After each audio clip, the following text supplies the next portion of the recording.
excited, man. I'm excited. I am excited, man. Oh, I can't wait. Dude, we're starting off the game today in court or in trial. We're starting the trial today. Last stream was just all investigating, bro. We were counting our chickens, right? Counting our geese. All this stuff. We were getting all of our chickens in order. Enough of the chicken. We got somewhat of a case built for our client. I'm excited. Oh, really? Why am I so low? Oh, you know what it was? I know exactly what it was. All right, hold on one sec. Yeah.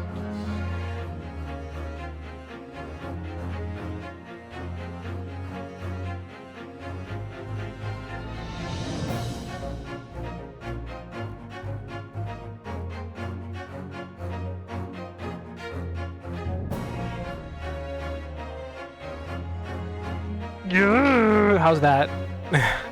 How's that? I had to lower myself the other day because I played with Mario Repo, and I was really fucking loud. Like I was echoing bad, man. I was so loud. How's that? Is that better? Is that better? Is that better? Is that better? I'm trying to listen.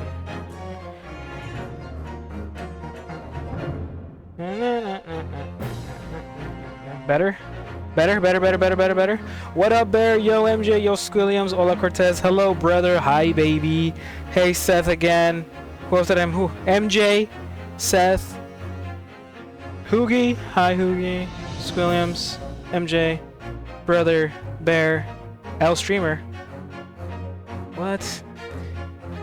Okay. Anyways. Hi, guys. Hi. How was y'all Sunday? How was y'all's weekend, man? I'm excited. Bro, we're gonna go right into court. I'm fucking ready to go, man. I'm ready to go. You said you're eating Takis? No, I'm not gonna tell a soul, brother. I'm not telling a soul. But yeah, MJ, how was the trip, dude? How was it? Oh, Seth is at work. Seth, I hope you're having a great night at work, my boy. Cortez says, you're always streaming late as shit, you Mexican. First of all, Cortez, I do be streaming late. I'm sorry. Second of all, I'm brown, but like I was born here, you fuck. Like you. If I'm Mexican, then you're Mexican. But don't worry, brother, I'm not telling anybody about you. What kind of, wait, what kind of Takis are you eating? The blue? The purple? The red? Getting paid, let's go, Seth. Up to bed. Okay, Cortez, sorry again. I saw you were streaming earlier.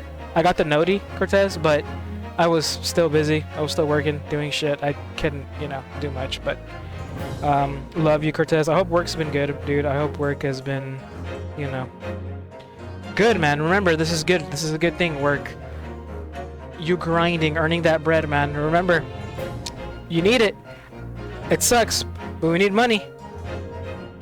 He is white, though. Baby. MJ's white, so he can say white people. MJ's white, so he can make fun of the whites. I can't make fun of the whites because I'm brown, but I can make fun of the browns.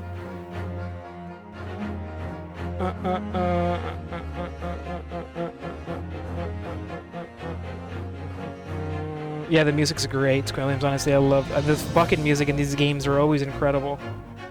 No, you cannot. You can make fun of white people. I can make fun of anybody, really, but I'll get canceled.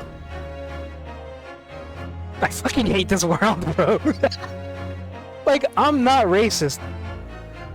But white people? You got the crap. No, I don't, MJ. Shut up. He said, yeah, you are. Shut up. But guys, I hope everybody had a great weekend, man. We're gonna start a new one already. Monday's already here, dude. Monday's already here. Time's flying. Time is freaking flying. I said I screamed really loud. I was fighting a tiger. He climbed the mountain, jumped down from the top rope, ready to fuck me. Dude, damn, Seth, you're making great progress, man. Mexicans are known to be late. Should have known. Why is that a thing? Why is that a fucking thing, Hoogie? No, that's true. I mean, intentionally, you don't want to show up early to the party because even if you show up on time, you need to show up late to parties because then you're gonna end up helping set up. That's happened so many times. Jesus. Thank you, Swanson, for the 8 months, my boy. I'm alive, just in Indonesia. By the way, any racism is not okay. Except comedy, even white racism. W. Swanson. Racism is no good. But it can be funny sometimes. No. Swanson, Indonesia? What? What the heck? Dude, I hope you're okay. I hope you're chilling. Hope you're having fun. No, but it's true. No, it's true. It is true. You cannot show up on time even to parties as a Latino, because again, if it's a party being thrown by a Latino, you got to show up like at least an hour, half an hour late. Trust me. Otherwise, guess what? Oh, hey, can you help me set up these tables? Oh, hey, can you carry this over there? Hey, can you? I don't mind it. I like helping, as a matter of fact, but it does happen. Yeah, he's in Indonesia. That's fucking sick. How long have you been there, Swanson? My fam shows up to everything 30 minutes before. Wifey's family's over an hour after it starts. There you go, Bear. There you go, man. So you understand. You get it. I'm visiting family. No, I'm not Indonesian. Oh wait, yeah, I know. I know you're Swanson. I've done my research on you. I know everything about you. I got your mother's maiden name, your social security. I know. But cool, man. I hope visiting family is I hope it's been good. I'm excited, dude. Let's get this going. Another 2 weeks. Okay. Good luck. You too, Hoogie. Have a great stream. I'm sure you're gonna stream, right? I think we all started a little bit late today. But whatever you're gonna do, stream, chill for the night. You have a great one, Hoogie. But yeah, let's get this. Let's get this, guys. Let's get it. I'm excited. Okay. Wow. That is a fellow salty. As a fellow salt. That sounds so much more proper, Williams. I'm not gonna lie, if I was white, I'd be calling me and my homies that. What up, my saltine? 20th of February, 9:23 a.m. The old debate, defendant's antechamber. All right, we're here, man. We just started gaming. We literally just started gaming. We were yapping a lot. Gaming, we literally just got in. Don't you worry, man. How are the Splatoon games? Okay, here we go. Well, I never expected this. Also, hi, Ricky. Damn, I was neglecting YouTube chat. Hi, Ricky. Hope you're having a great night, Ricky. Who'd have thought we'd be back here again so soon? It's only been a day. We are on a study tour of Great Britain with the intention of learning the country's legal practices. In order to research the latest court procedures here, we need as much court experience as possible. Well, yes, I suppose that's true, but for the person in the dock, it may well be his or her one only time in court, and it could be life-changing. In which case, treating it as research may seem a little crass. It's true, people's lives are on the line here. This is back then, so if you get not guilty, you don't get locked up. You get... I guess we're in Britain, so with the guillotine? So, teammates her ass. I'm gonna go Splatana. Okay, dope. Sorry for the shitty teammates. Rise is easy. Yes, it is. Every Monster Hunter, Seth, every Monster Hunter after GU is easy. I will tell you that. When you put it like that, you're quite right. Good morning. Ah. It's my client. Ah, Mr. Natsume, good morning.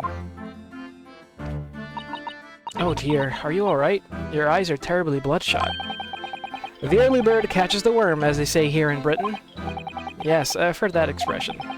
But I really don't want to catch a worm. So I tried desperately to not wake up early, but I was so worried I couldn't catch a wink. Been there. And now, I'm absolutely exhausted as a result. Do all literary people take things so literally? Yo, Noodles! Yo, Noodles. Ace is spitting like a motherfucker. What do you mean, spitting? Thanks for putting your faith in us today, Mr. Natsume. Hi, Noodles. How's your day going? I wish I had 9 lives. My whole future hangs in the balance. I'm too terrified to tremble. Oh, I love his poses. Really? Because I can feel tremors on the floor. I can't do this. I can't take it. Although, locum student Mr. Naruhodo Squire. Yeah? I caught a glimpse of the public gallery as I walked by the courtroom. It looked like the opening night of the opera. There were so many people. I had no idea my case was such a notorious affair here in London. Oh, neither did I. People are here? Do you know why that might be, Miss Susato? I'm sorry, Mr. Naruhodo, but I have no idea. So that all-knowing look on your face is just coincidence then, is it? Don't hide the truth from me. It's because of the Reaper, isn't it? Oh, wait, that's true. Lord Van Zeeks. Yeah, he's back. That's true. Shit. I finished making Mario sub badges, Mario mod on Twitch. I went tweaking early, and I watched Ballerina. And oh shit! How was it, Noodles? I've seen every John Wick movie. I haven't seen the Ballerina though. How was it? I hope it was good. When did they start animating? This is, I think, the newest game in the series, Swanton. Which doesn't say much. I think these games are like 3 years old. I just haven't played them. You know, I'm a huge fan of the series, and I can't believe I haven't played these 2 games. They started animating them like... Oh, there were a couple of games before even this one came out. It was Dual Destinies and Spirit of Justice. They started being animated. Or maybe like 2016? 2015? It just got better. Is that right, Miss Susato? I purchased as many different newspapers as I could find this morning, and yes, Lord Van Zeeks is on the front page of every one. Oh. I knew it. Sometime after the prosecutor was dubbed the Reaper of the Bailey, he stopped appearing in court, it seems. It's been several years now, in fact, until the day before yesterday. Yes, Inspector Gregson told something similar, didn't he? Yeah, he was gone for a while. Why'd he come back? The trial 2 days ago marked Lord Van Zeek's return to the courtroom after a very long hiatus. The trial of Magnus McGilded. Ugh, what a harrowing experience that was. I believe that appearance made even greater waves here in the capital than today's. But we wouldn't have realized, of course, having only just arrived in the country. Why is the Reaper back at the Bailey so soon for what appears to be a mundane murder? That's the question the papers are asking, and they're all speculating various answers. Mundane? Mundane? It's the most significant saga of the century to some of us. Oh dear, I mean no offense, Mr. Natsume, but that is how the papers are describing it. Well, lest we all also forget the fact that it could spark an international incident. Obviously, the reappearance of this infamous prosecutor has caught people's attention, but there's another blatant similarity with the trial of 2 days ago. Yes, I agree. Locum student Mr. Naruhodo Esquire. It's you. Oh, me? Well, I suppose that's true. Oh, he likes us! Oh, Van Zeek likes us! Fuck, he likes us! That's why he's making an exception for us. He doesn't really care about these cases, but if we're involved, he's down. Said Ballerina was really good. Stop streaming and go watch the movie. Gaming, they're great. They really are great, man. If you are even remotely interested in like enjoying me, like I'll tell you this for sure. They are much more fun playing, obviously, right? Because that feeling of like your brain coming together and like solving, you know, cases, dude, the feeling is it's incomparable. Incomparable. Not, look, I'm just saying it's great. It's a great feeling.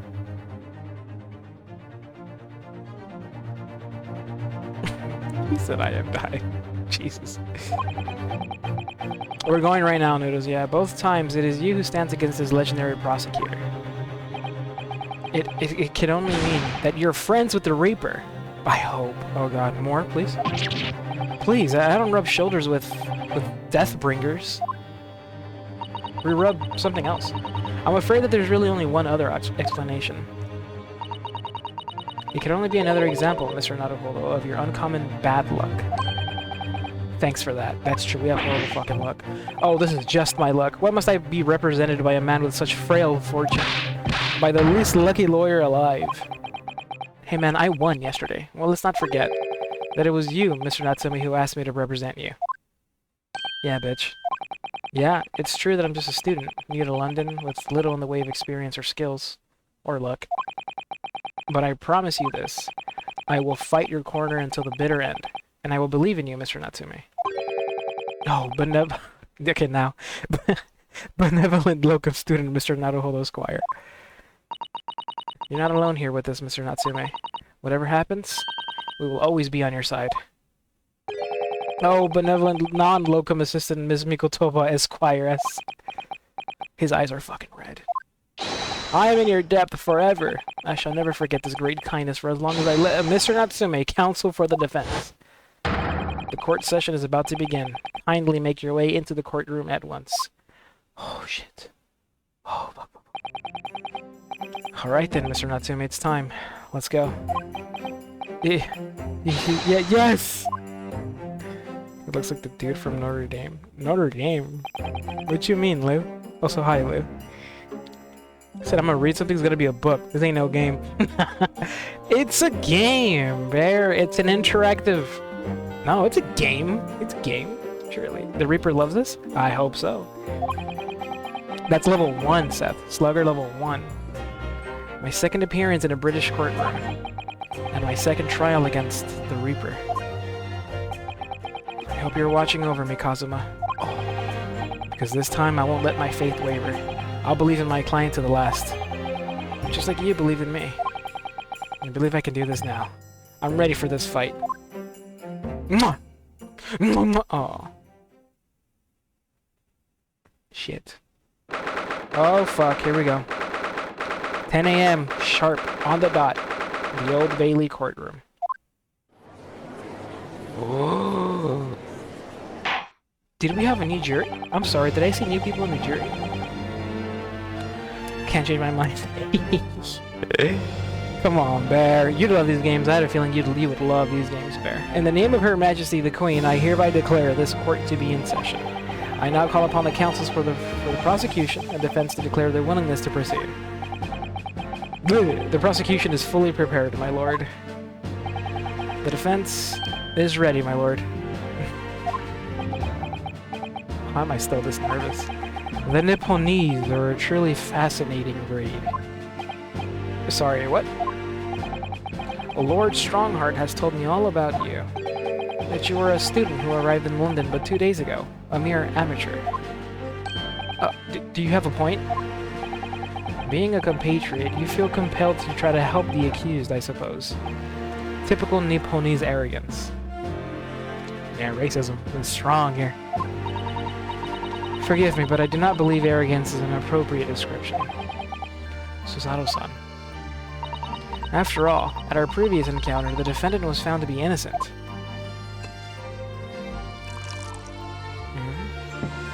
The Queen was still alive. He's a 10, but he's racist. Very true, and a most fascinating, if dark, trial it was, too. The tragic conclusion came later, of course. Here's to the acquitted, and his unfortunate violent end. What the fuck? What the fuck? You trying to have some private tutoring? Fuck you, MJ. Thank you, counsels. I see both sides are in fine fettle. Now, ladies and gentlemen of the jury, are you ready to carry out your duties here in court as impartial members of the public? Oh shit! Look at this man. You never know when you might be down in your luck. But I believe in fair play for everyone. Oh, well, I must warn you, I'm rather more ruthless than I appear. Oh well, not me. What you see is what you get. I'm a peace-loving fellow. I'm afraid to say I think it's quite possible that mustache foreigner did the deed. Hey, bitch! Hey! Wait a minute! Already! Okay. Oh, come on, what are we waiting for? No doubt he did it anyway. Huh? Sorry, I didn't quite catch that. Who brought this old bitch? Who brought this? Very well, let us proceed. Can't even hear. Your opening statement, if you please, Lord Van Zeeks. Smashing juror number 2. Okay. Okay. Very recently, Great Britain signed an alliance with the rising power in the Far East. The accused in the dock today is a student from that same land, a certain Mr. Soseki Natsume. And while our country has extended this foreign student the warmest of welcomes, regrettably, the kindness has not been returned. In fact, that this student is accused of a most sinister act. Jesus. Of plunging a knife into the back of an innocent woman who was doing nothing but walking down the street. He didn't even look. The knife crime, I tell you from bitter experience, those are the worst. The bloody oath they are. Just look at that sallow complexion and short stature. He's one of the dreadful dreadful Japanese. Come on, let's get this over with. With me now, everyone. 1, 2, 3.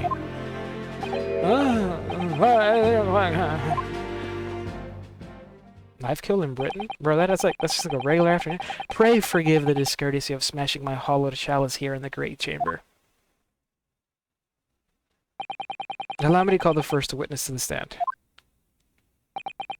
Very well. Bailiff, lead the inspector in, please. Bro, I mean, let's be honest, Noodles. This is back then, dude. You know, dude, everybody was fucking. Like, come on, man. If you were breathing, you were prejudiced in some sort of way. Yo, Quan. My client hasn't seen this. He's doing 6. What up, Quan? Quan, did you get the new monkey yet? Your name and occupation, please. Did you get the cowboy monkey? Yes, sir. Tobias Gregson, Detective Inspector at Scotland Yard. Would you please summarize the events of the case for the court, Inspector? The victim is thought to be a young woman in her 20s by the name of Olive Green. Oh, that poor lady. I beg your pardon, Inspector. Thought to be? Yes, having been stabbed in the back by her attacker's knife, the victim fell unconscious. That was 3 days ago now, and she's been comatose ever since. Oh. What? So they didn't even know who she is for sure? Huh, comatose, I see. But her life is not in danger. Fortunately for the Eastern student, the charge will not be murder. Pray, elaborate on the details, Inspector. Sir, if I could ask everyone to look at this street map.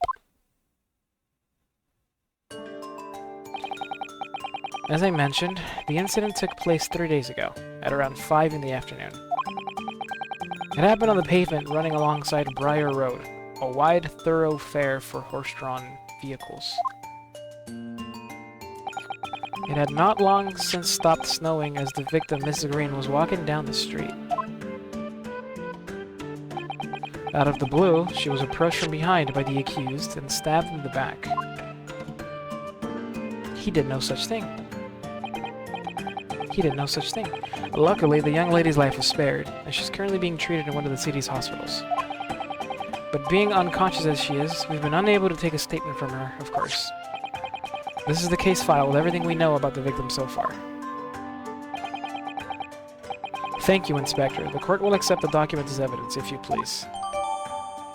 Okay, file containing an overview of the case and details about the victim. She was found with a knife in her back and is currently in hospital, yet to regain consciousness. What of the weapon that was used? Sir, I have that here. It was removed from the victim's back.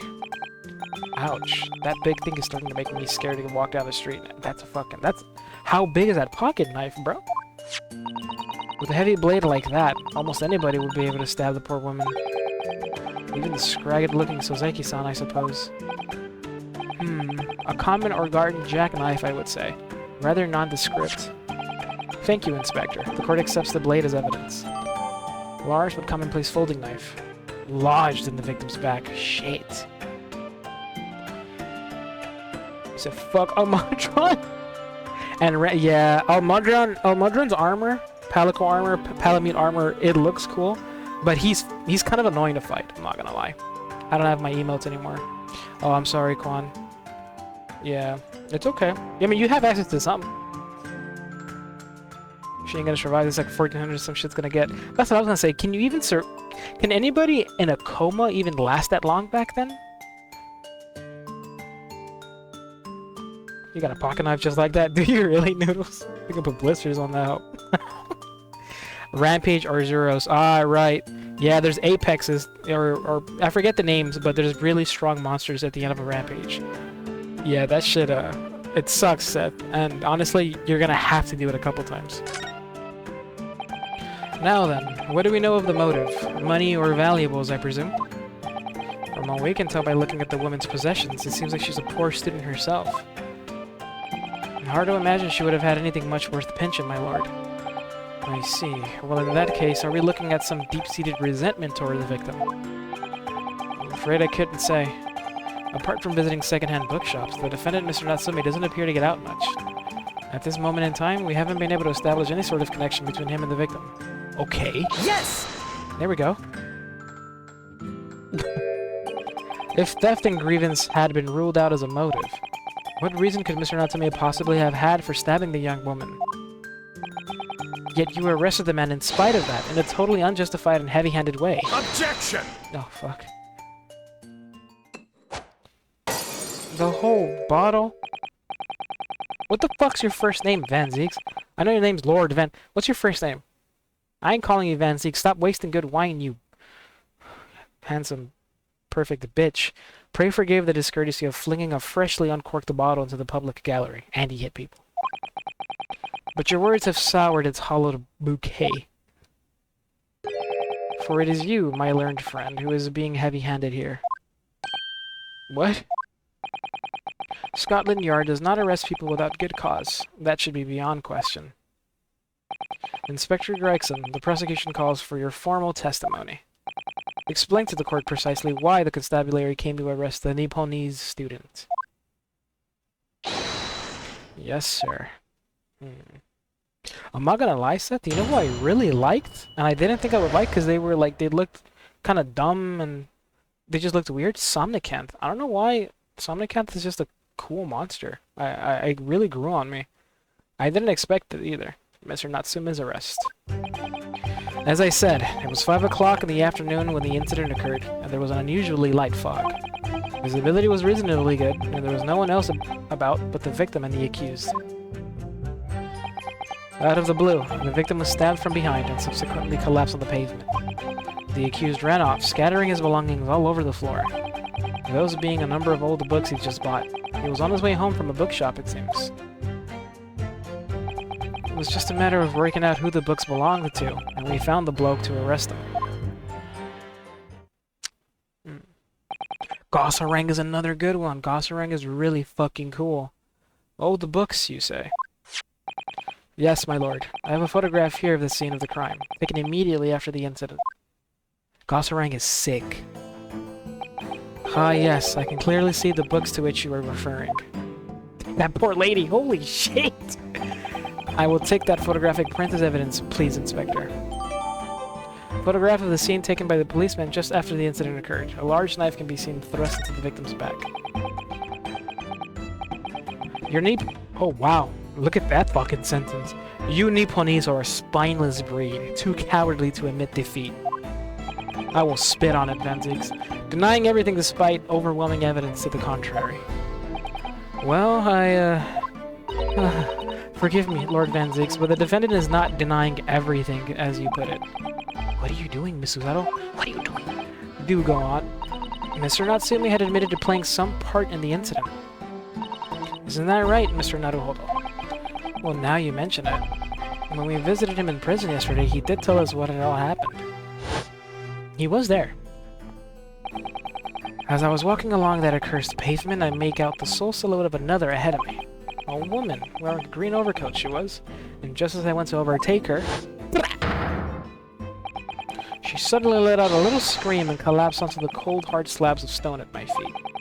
I was terrified. I had to get away from there. So I ran as fast as my legs would carry me back to my accursed lodgings.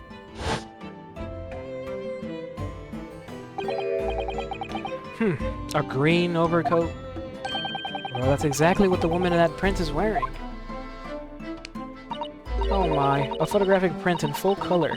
What will the word come up with next? The world come up with next. The defendant has done nothing more than admit he fled the scene of a terrifying incident. That does not mean that he's guilty of the heinous crime of stabbing the woman in the back. Oh, there was nobody else there at the time. Just the two of them, the victim and the accused. In other words, there was nobody else who could possibly have stabbed the woman. A fact that the accused concedes. Fuck. It seems this cross-examination could prove to be pivotal, Counsel. Proceed, please. Yes, my lord. Nothing for it. I have nothing... Oh, I have to use this cross-examination to turn the tables here. It's our only chance. Yeah, Magnamalo's cool. Ragna Kadachi is okay. Don't like Old Modron. Gossarang is really sick. Somnicanth is cool. What's the bird's name? Acnosum? I think the bird is cool too. I wish you could smash my balls like that. Fuck off, Noodles. Yeah, I worked today. As I said, it was 5 o'clock in the afternoon when the incident occurred and there was an unusually light fog. Well, hold up, let's take a look at what we got. Okay, so that's just receipts. Okay, it was 4:45, so he bought this and he was on his way home. So that kind of adds up. He bought it at 4:45 and it was around 5. Okay. Let's see. Young woman rendered unconscious following a stab wound to the back. Olive green, female, stout build, early 20s. Pavement at Briar Road, east side. Reporting officer Rolly Beetle. Rolly Beat. Victim remains unconscious. Her name was gleaned from her personal effects. Other details are unknown. Apart from the single stab wound from the large knife, no other signs of injury were observed. The assailant was seen running away by the reporting officer and was successfully arrested the following day. Okay.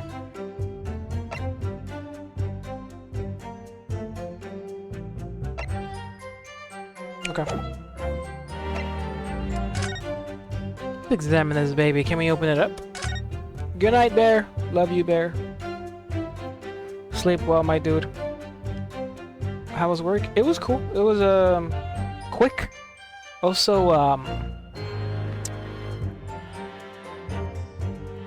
lots of interesting looking blade. Oh, look here, Mr. Naruhodo.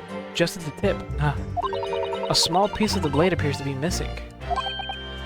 You're right. Well spotted, Mrs. Zara. I wonder what could have happened to it. Yes. You don't think it could still be lodged in the victim, do you?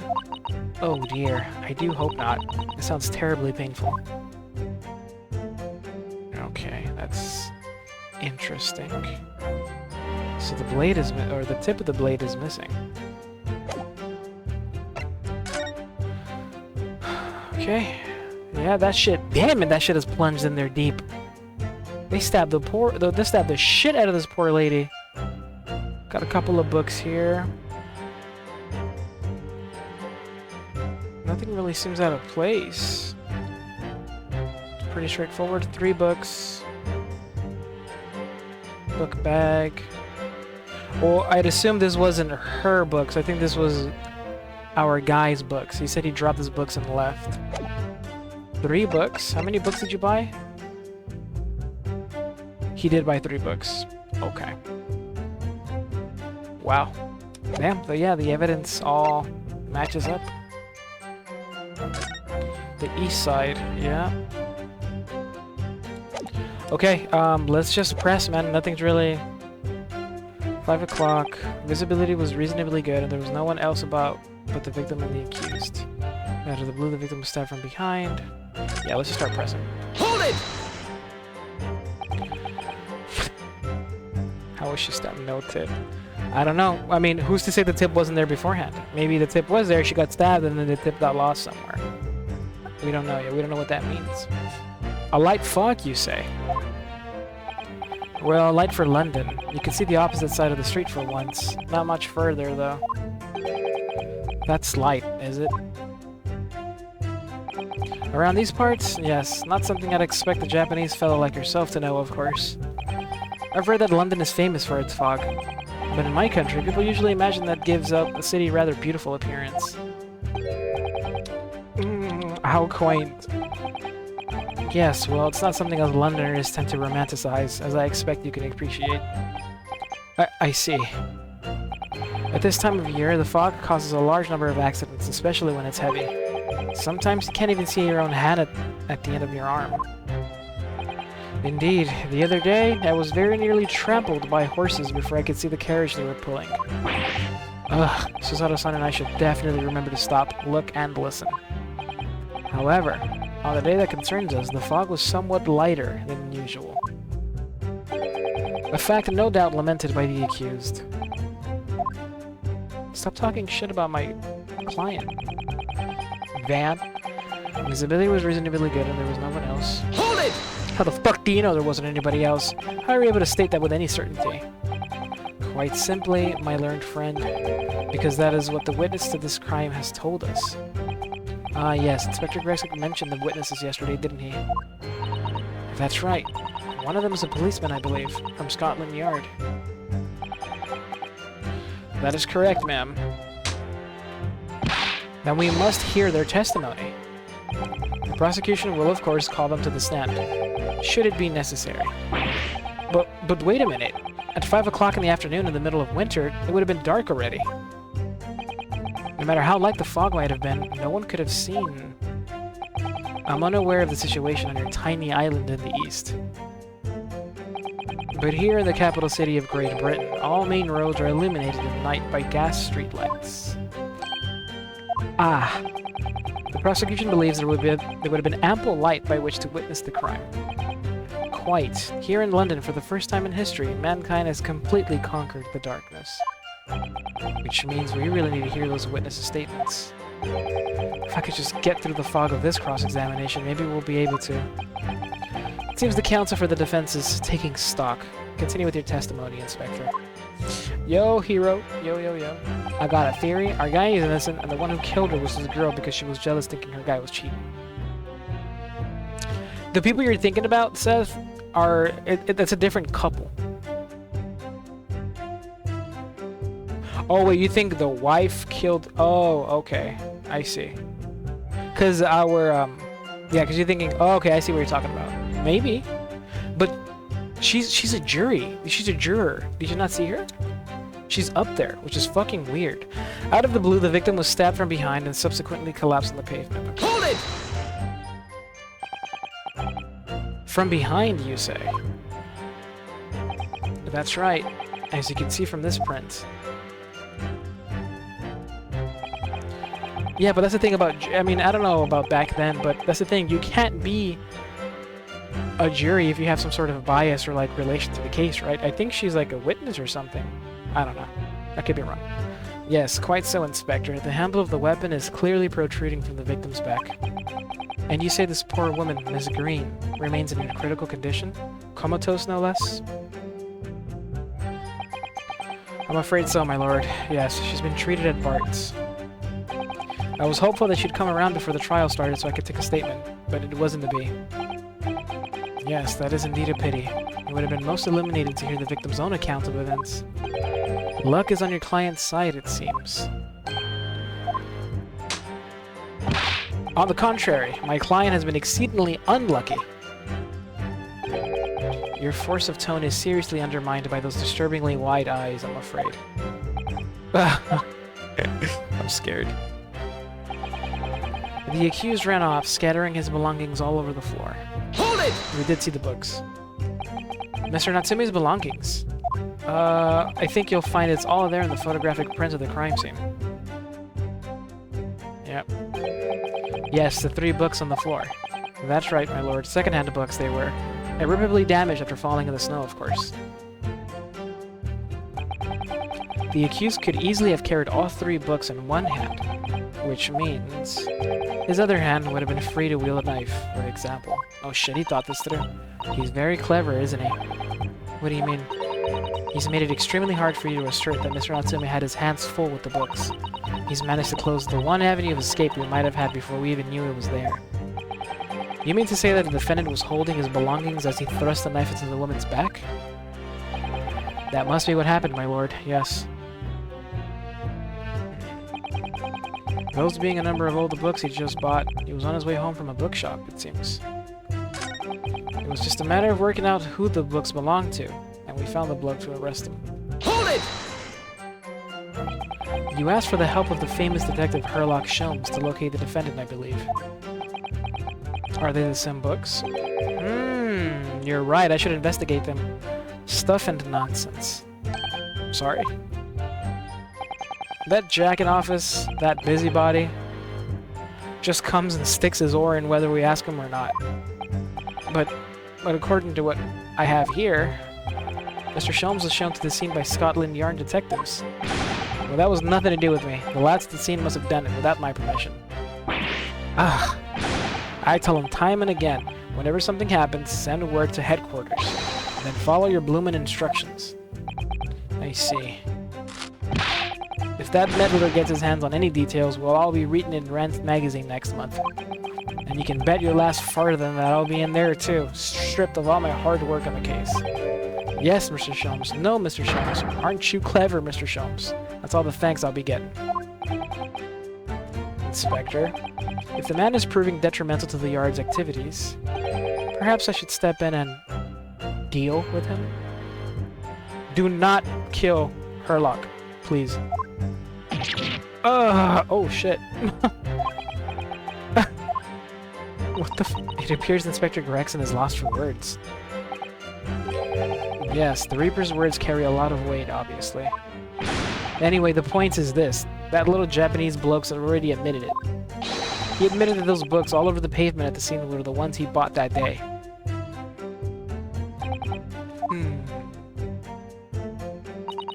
What do you think, Mr. Naruhodo? If you're unable to sway the jury during this cross-examination, I'm afraid that Mr. Natsume's fate will be sealed?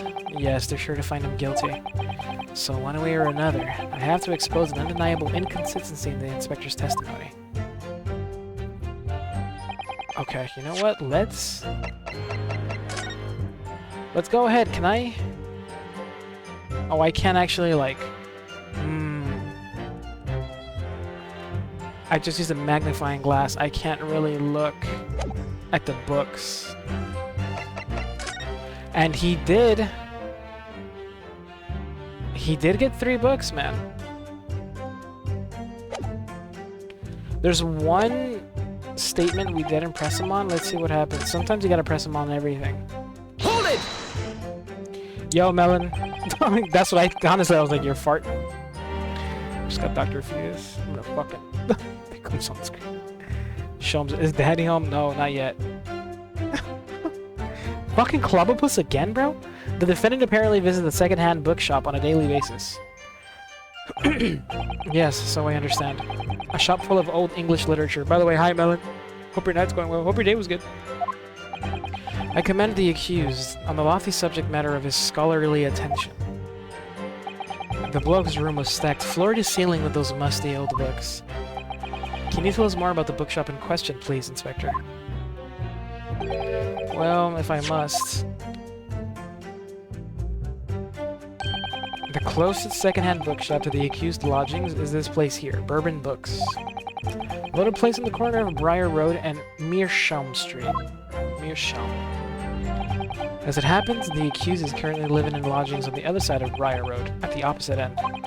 Which means it doesn't take a genius to work out the route he would have taken home. Short walk. Something like this. Okay. Yes, I concur with your conclusion, Inspector. The defendant would certainly have passed the scene of the crime on his way home from that particular shop. Mr. Naruhodo, I think that what the inspector just told us could turn out to be a vital piece. Could be of vital importance. Yeah, I agree. The most important point that the inspector just made being... Oh, bitch, the name? The place is called...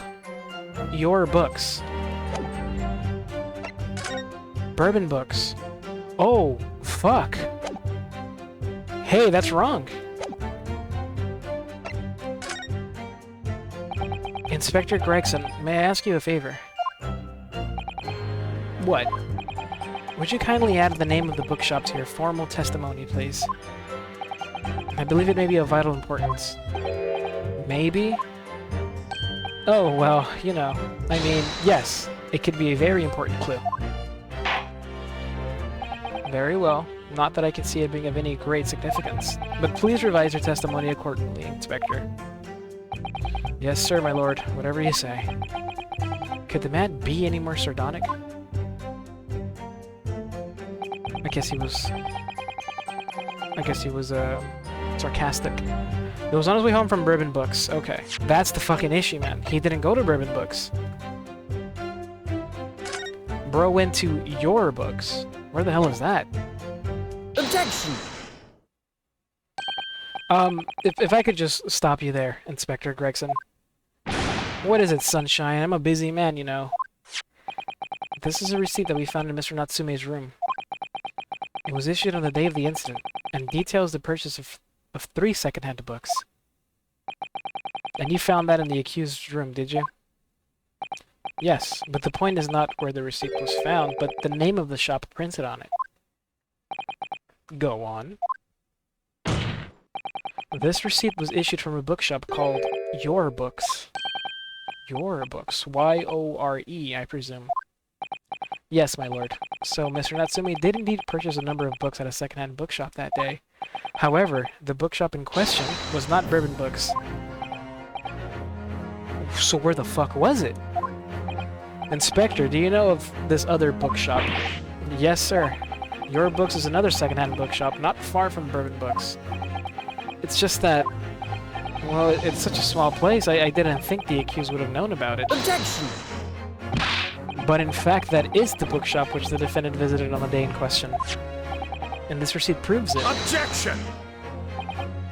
Yes, for what difference it makes. Wherever the man purchases his musty tomes, it makes no difference in the final analysis. Objection! I disagree. I mean, after all, I have the street map here, if that might be of help. Oh, yes, thank you. Fucking throat.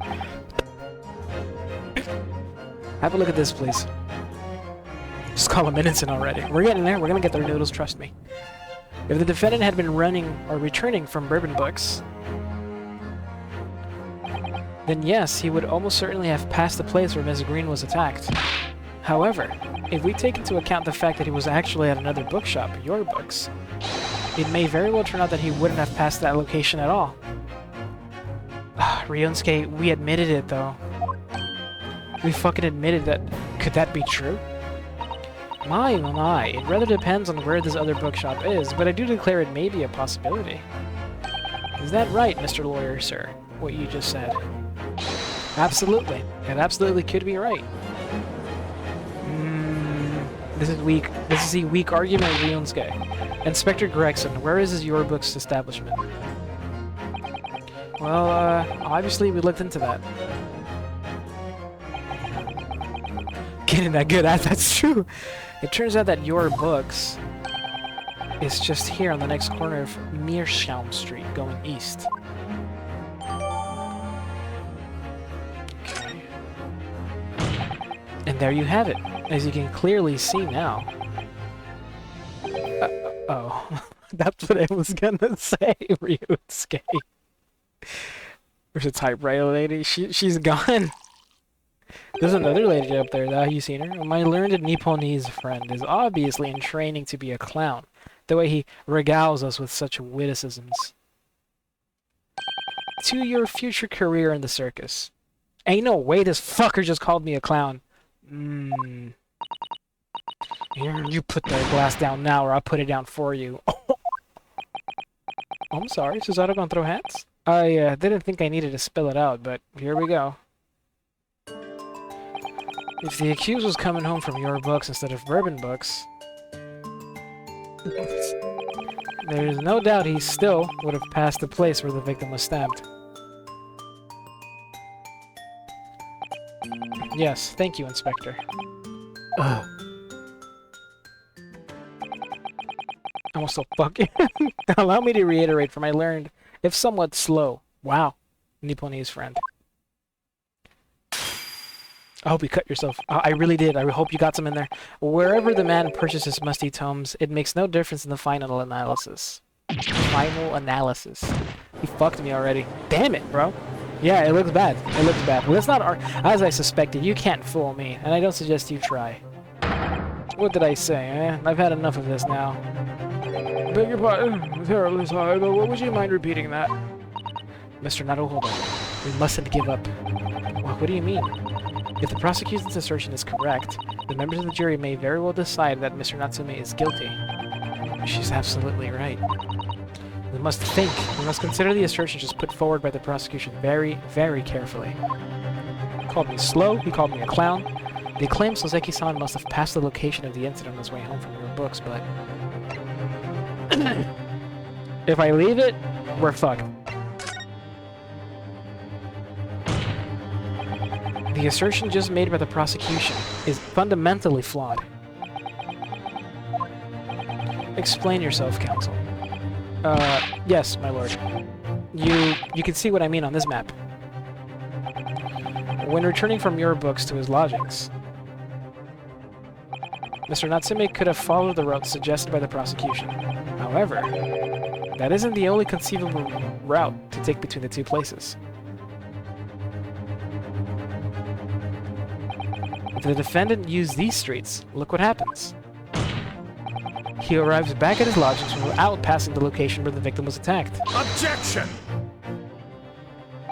Talking back to a clown is a fool's errand, of course. However, I feel compelled to point out that that route is what is commonly referred to as the long way around. Ah. On a cold winter's night, why would any man choose to take a longer route home? Well,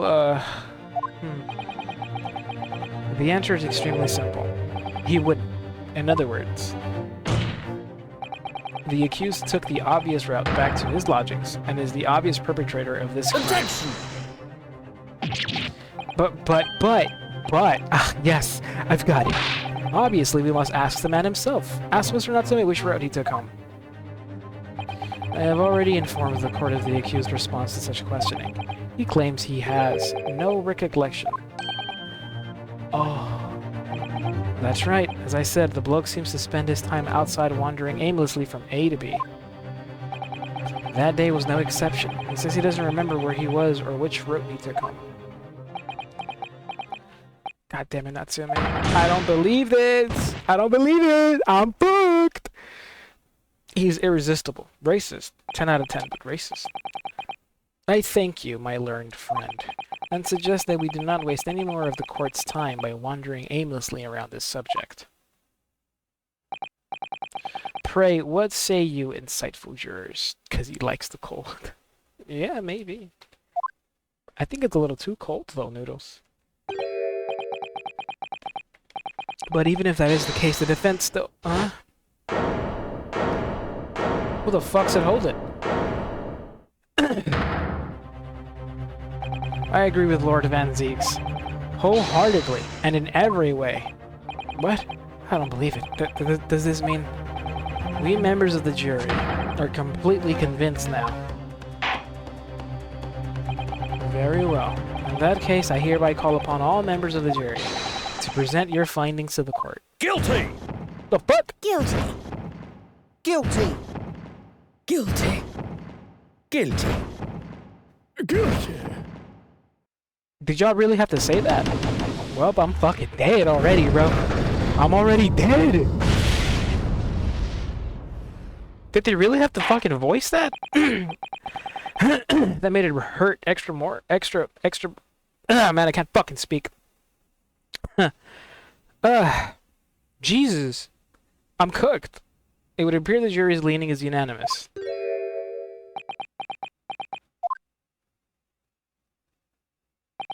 To the insightful members of the jury, I applaud your brave resolve. You serve Queen and country admirably.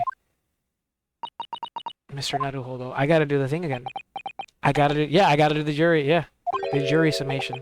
No, not yet. This isn't over yet. I still have one last chance to sway the opinion of the jury. I have to tip the balance of those scales the other way. I have to turn this around. Somehow. Those are the eyes of Quarry, not yet willing to give up and die. Pull that armband up, Ryunosuke. Let's lock in. So I presume you intend to wield your rights again in this trial. The rights of the defense written into antiquated British law that should have been buried long ago. Call it antiquated if you will, but it's the defense's prerogative to carry out a summation examination if it so chooses. Very well, counsel. In accordance with the letter of the law, we shall proceed with the summation examination. Give me that shit, Daddy. What the fuck? Oh. Are the members of the jury ready, Mr. Foreman? Of course we're ready. I'm all too familiar with that Nipponese whippersnapper and his uncas refusal to throw in his alley. Very well then. Ladies and gentlemen of the jury, you will each explain on what grounds you have determined the defendant to be guilty. You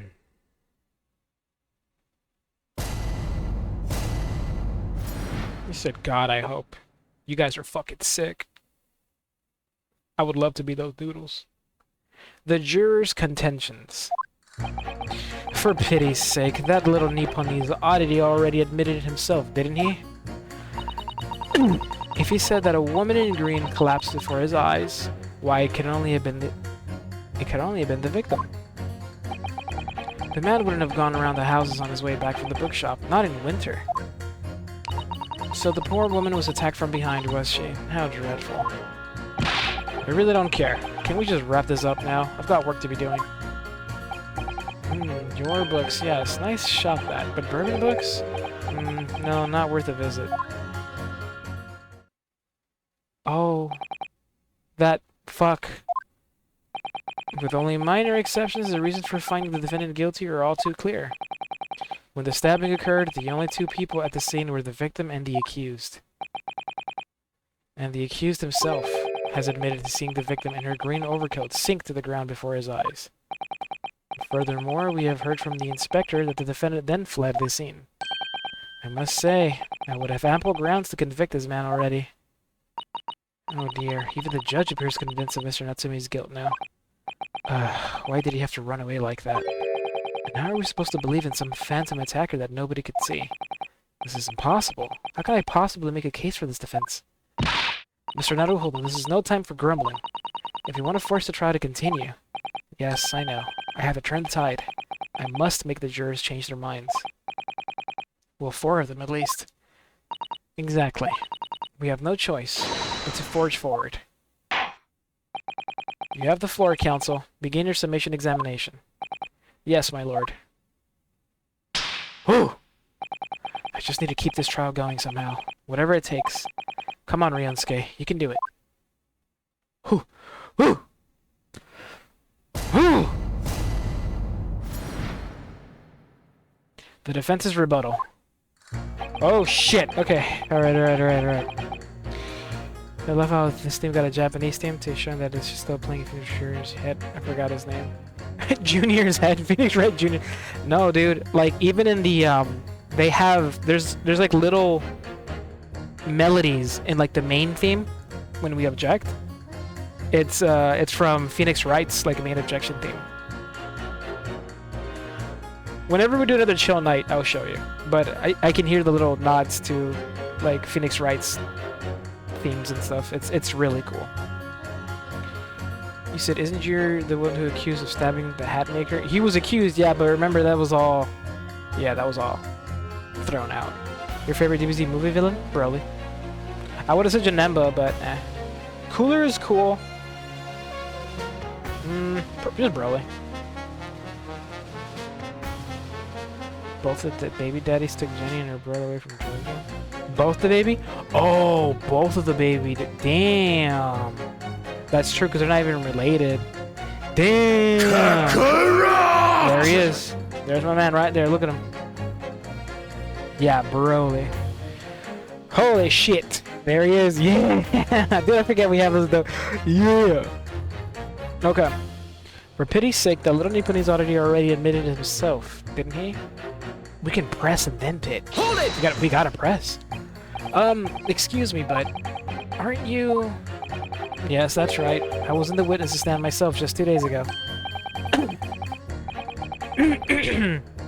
Yeah, I had a feeling I knew your face. Or the sight of it, anyway. If I remember correctly, you're a banker, aren't you? That's right. After the gold rush down under, I came back to London to work. It was all going swimmingly until you started fossicking around. Bruce Fairplay was a man of repute. Sorry? Don't think I've forgotten how you treated me the other day. You had me and that young hatter pegged as criminals. Oh, well, you know, water under the bridge. Now, there's all sorts of rumors buzzing around, and the police have been badgering me nonstop. If I could turn back the clock... Well, anyway, I don't know about the Hatter, but at least I'm in the clear now. I'm free to make up my own mind about who's guilty and who isn't. Ah, thank goodness. Alright, maybe I might struggle to change this man's mind given our awkward history. Oh dear, I wonder what's become of Mr. First now. Yeah, that's fucked, babe. Yeah, they got her though, because that bitch got locked up. Child services, you know? If he said that a woman in green collapsed before his eyes, why, it can only have been the victim. Hold it! You're right that at the time of the incident, the defendant admits to having seen someone wearing a green overcoat walking ahead of him. Well, quite. That's precisely my point. Clearly that someone wearing green was the victim. And clearly that funny little Nipponese man with the disturbing mustache is the culprit. But let us not forget, madame, the defendant vehemently denies attacking the woman. Vehemently. Why, of course he does. If he admits to stabbing her, his life is over. The man is obviously a liver-faced coward, honestly, claiming the woman simply collapsed before his eyes. But if that's a lie, as you're suggesting, do you not think he would have concocted something more credible? Oh, I really couldn't say. After all, you are foreign. Who's to say what goes through your funny little minds? Okay, bitch. I can tell you what's going through my funny little mind right now, but you wouldn't like it. Yo, Tyler Rionsuke. I do declare the man has already made the admission.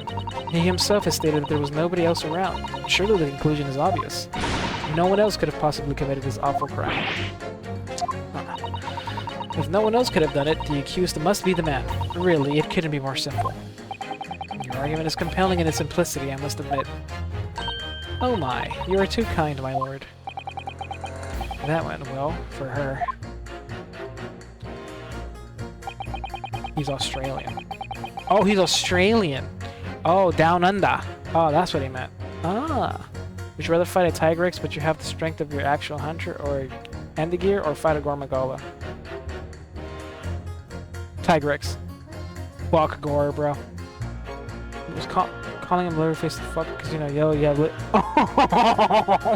maybe Squilliams, Jesus. The man wouldn't have gone around the houses on his way back from the bookshop, not in winter. Hold it! But wait, bitch. But you can't deny that there are other routes Mr. Natsumi could have taken back from your books. Oh yes, like you drew on the map, you mean. What was it? Calabash Road or something? Precisely. But it seems to me that what counts is whether the little Japanese fellow actually went that way or not. Well, yes, that's true. And at the moment, there's no proof that shows he did, is there? Well, yeah, that's true as well. And as I understand it, the accused himself doesn't remember which way he went, does he? Well, yes, that's annoyingly true. Winter nights are dark and cold, so the way I see it, you'd want to get home as quickly as possible. Well, yes. Why is this all true? So really, the only thing that makes sense is that he went home along Briar Road. I'm supposed to be convincing you here. I've given it a lot of thought, you know. I didn't just make up my mind on a whim that he did it.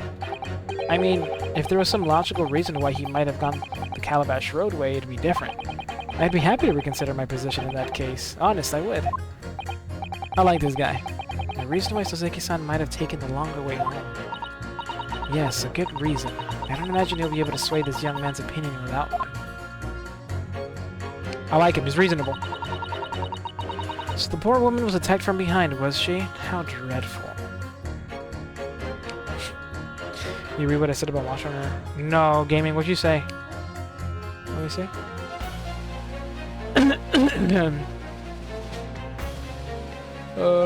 I think your message is gone, gaming. Sorry, I'm trying to go back to read it, but I don't see it.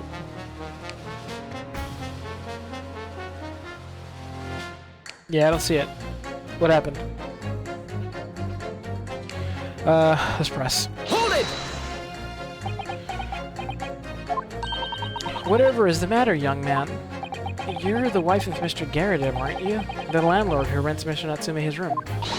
The master's wife? Where do you get your ideas, sir? I'm the maid. The maid you want— oh, sorry. Yeah, the maid. Sorry. Yeah. She's keeping up that charade? This is gonna be awkward. Why didn't you mention this yesterday? That you'd be selected for the jury in this trial, I mean. Well, I was told not to mention it to anyone until the day of the trial, you see. It was in the letter I received. The instructions were very clear, so I'm afraid I had no choice. I see. Anyway, Mr. Natsume, the defendant, takes lodging in your master's house, doesn't he? Yes, that's right. Although he's only been a little over a week now. And in that time, surely he must have taken stock of his character. Does Mr. Natsume look like the kind of man who would commit a crime such as this? Oh my goodness me, yes, he's just the sort. What? Spending all his time in the dark and dingy room, sporting that unscrupulous mustache? The man never speaks, and don't get me started on those shifty eyes. All the neighbors are talking about him. Isn't it? Oh, I've heard him, you know. People think he must be building a bomb in there or something. Bitch! Oh dear, poor Mr. Natsume. How could people say such things about him? He's just a harmless bookworm. Nothing more. Well, you just called him a worm, so...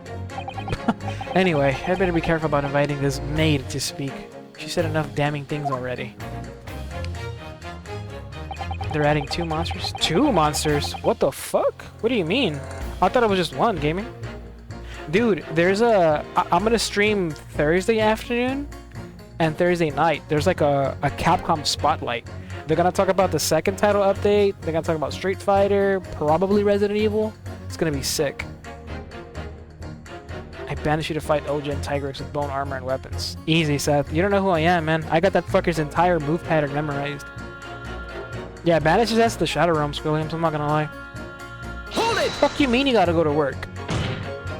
A man's life is on the line here, sir. This will take as long as it takes. Don't get clever with me now, son. My life's on the line too, and so is my family's.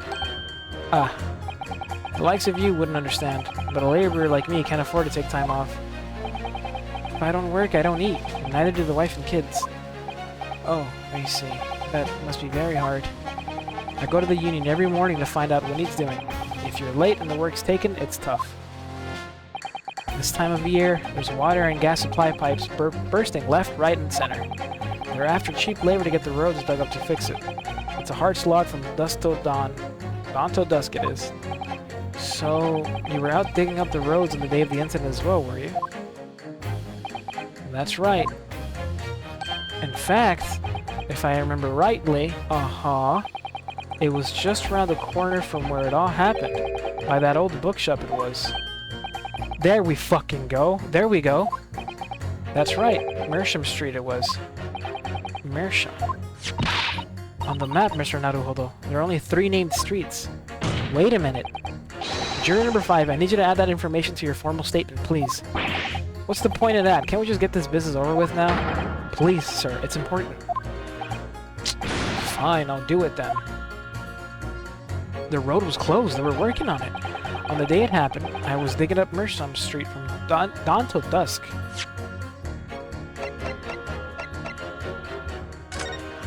I can't even present anything though, that's the thing. So if that's closed, then he can't go that way. He has to go the long way around.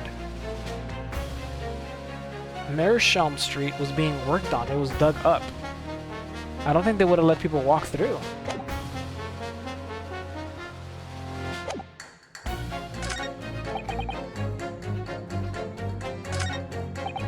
But who would I pit him against? Oh, there we go. This guy. The man wouldn't have gone around the houses on his way back. Not in winter. Okay. Okay, let's do it. Let's do it. Objection! There's your reason, sir. Those 2 statements are clearly at odds with one another. At odds, counsel. Explain yourself. Please, don't point. It wasn't me, I swear. What? I just want to get this done and dusted. Well, juror number 3. Oh, me, sir? What do you mean? Juror number 5's words just now are extremely significant. Let's take a moment to consider the implication of what's been said on our map of the local area. I fucking love this walk. On the day in question, Mr. Natsumi visited this bookshop to purchase a number of secondhand books. And on the same day, we now know that there were works being carried out on Mersham Street, making it impassable. Which means that the defendant's route home could not have taken him along Mersham Street and down Briar Road. Oh, yes, of course. What do you think, sir? Well, Yes, you can't argue with that, really, can you? We must have had a good 2 yards or more of the pavement up. Every gentleman and gentlewoman that came along had to turn back and go the other way. So the only conclusion is this. The defendant must have taken the longer route back to his lodgings. Yes, I suppose he must have. I suppose that must be right, eh?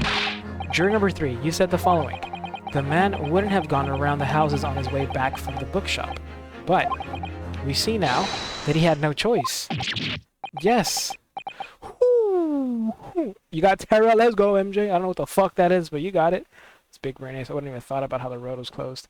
I mean, the guy said it himself. He was working on the road. And like, yeah. I mean, honestly, I assumed, because working on the road could mean anything from like the whole road being worked on or just like a part of it, you know? I just, man, I had nothing else to go on. My lord, Mr. Judge, sir, if I may. Yes? I don't think in all good conscience that I can say the man's guilty now. Yes, I'd like to see this trial continue so we can get to the bottom of what really happened. There we go. Okay, that's 2. That's 2. Come on. 5? What about you, sir? 5? Huh? Who, me? Well, alright then. There's a hole in the prosecution's argument. It should be filled in, that's what I say. My man. My man. Okay, 2 more. 2 more. 2 more. 2 more. It's damage up. Ooh, big damage? Oh, shit. That fucking scared me. I thought that was something happening in games, Williams. Well done, Mr. Naruhodo. That was wonderful. Wow, we've managed to change a couple of minds at least. It's strengthened our position somewhat. Yes, and it will prompt the other members of the jury to reconsider their stance as well. They'll be asking themselves if their current leanings are really right or not. Now, if we could just identify one more clue or discrepancy that would make them stop doubting Mr. Natsume. We might be able to tip the balance completely. Yes, that's exactly what we've got to do. Van Zeeks is looking to bring this trial to an early conclusion. And that's why we have to prevent by whatever means we have at our disposal. Okay. Okay, thank you, counsel. On with the summation examination, please. Let's get this shit. Yes, my lord. Let's get this shit. Let's get this shit. Oh, I fucking love this. Got paid? Fuck yeah, Seth. Let's go, my boy. Hell yeah. Back from the Shadow Realm. Terra gives damage up and can break rocks with your tears. Oh, shit. Break rock with tears. Oh, that's Lurantis. Hold up. I like that Pokemon. Dude, I'm not gonna lie. I didn't realize how much of like a big like bug Pokemon fan I am. There are some dope bug Pokemon. Heracross, Pinsir, Scolipede, Scoliosis, Scoliosa.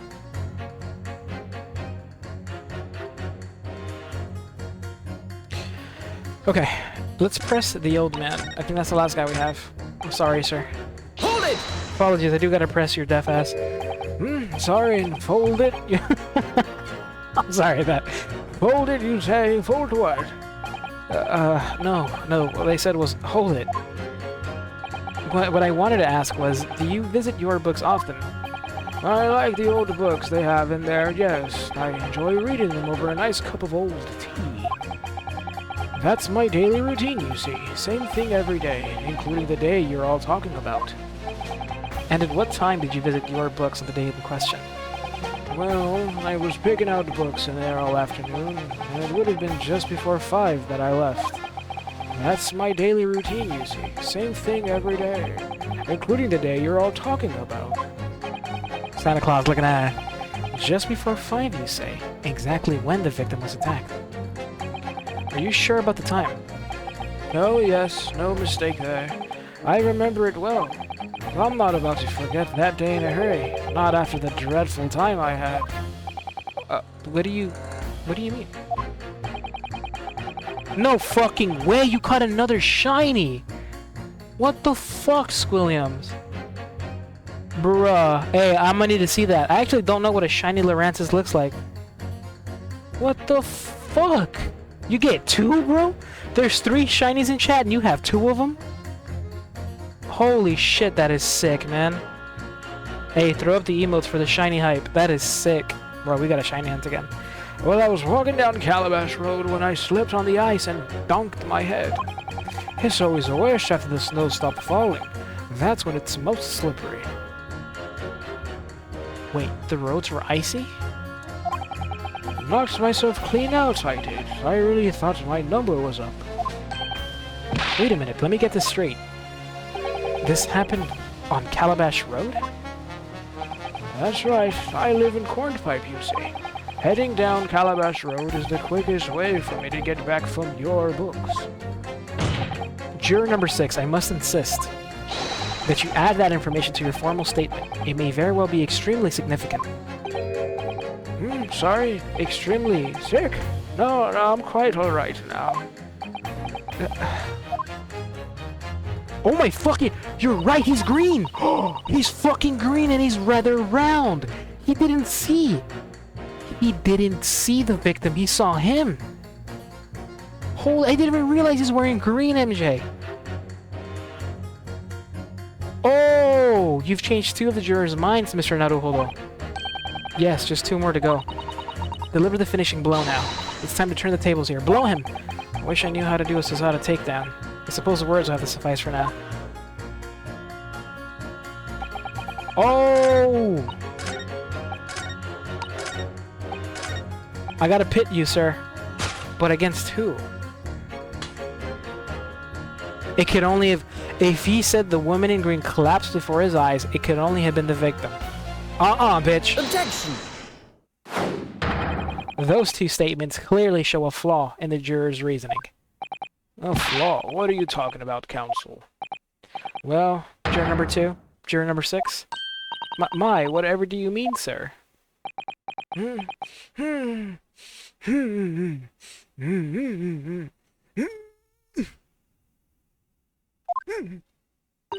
think perhaps the old man didn't hear you.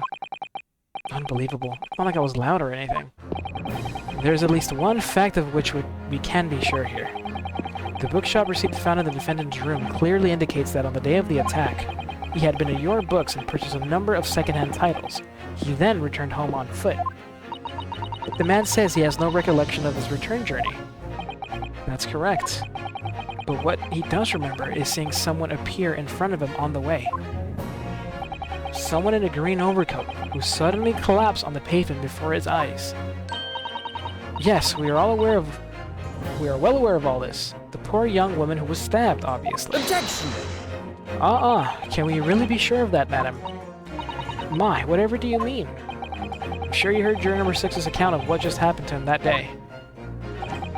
That same afternoon, there was somebody else apart from the victim, who was wearing a green overcoat and who fell over on the icy streets in the neighborhood. Oh my. My goodness, you mean... That's right. I'm referring, of course, to the hard of hearing juror number 6. Are you really suggesting that the person in the green overcoat whom the defendant saw collapse in front of his eyes was the jolly old gentleman on the end of the bench here with me today? That is entirely possible, yes. After all, the old man has somewhat similar build to the victim. Well, look at that. My goodness me. Sorry, you need a pee. You need to... I fucking love this man. I need to comment too good. Oh, check DMs back. Give me a second. Oh, let me see. Let me just get to the bottom of this. And crucially, we need to pee crucially. We knew precisely where the old man in green overcoat fell. On Calabash Road. Therefore, if the person who Mr. Natsumi saw collapsing in front of him was in fact juror number 6, it means the defendant must have taken the long route back to his lodgings. And if that's true, then clearly the crime scene on Briar Road where the woman was stabbed was not on his way home. Oh my! Give me the not guilty right now. You idiot, old man. If you hadn't been so daft as to be roaming about there, we'd have boxed this off hours ago. And really, what were you thinking wearing such a befuddling coat? What did you say to me? Is it a crime for the elderly to walk the streets these days? Is it a crime to slip over on ice? Is it a crime to keep up with the latest styles and wear a beautiful green overcoat? Is it? It looks good on him, I'm not gonna lie. Looks great. Bitch. What? My lord, I do hope it won't cause any inconvenience, but... You'd like to change your leaning, I presume. I do declare that I would. I should like to call for a verdict of not guilty. Let's go! Thank you. And I would too. Me too. What? Is it a crime to change your mind? Is it? Well... No, don't fucking do it. Let's go, baby, let's go! Yes! They were ganging up on that poor little man. What the fuck? What did they do? Thank you, baby. Let's get it. Pipe and juror number 2. Sev, you do what you gotta do, brother. I don't want to know fucking anything about it. Well, the summation examination has concluded with a rather large shift in opinion. The ayes to, the noes 4. So the noes have it. Not guilty, they say. Which means we no longer have a consensus among the members of the jury. The trial will continue. Objection! The fuck do you mean, Zeeks? No, I'm not fucking a clown.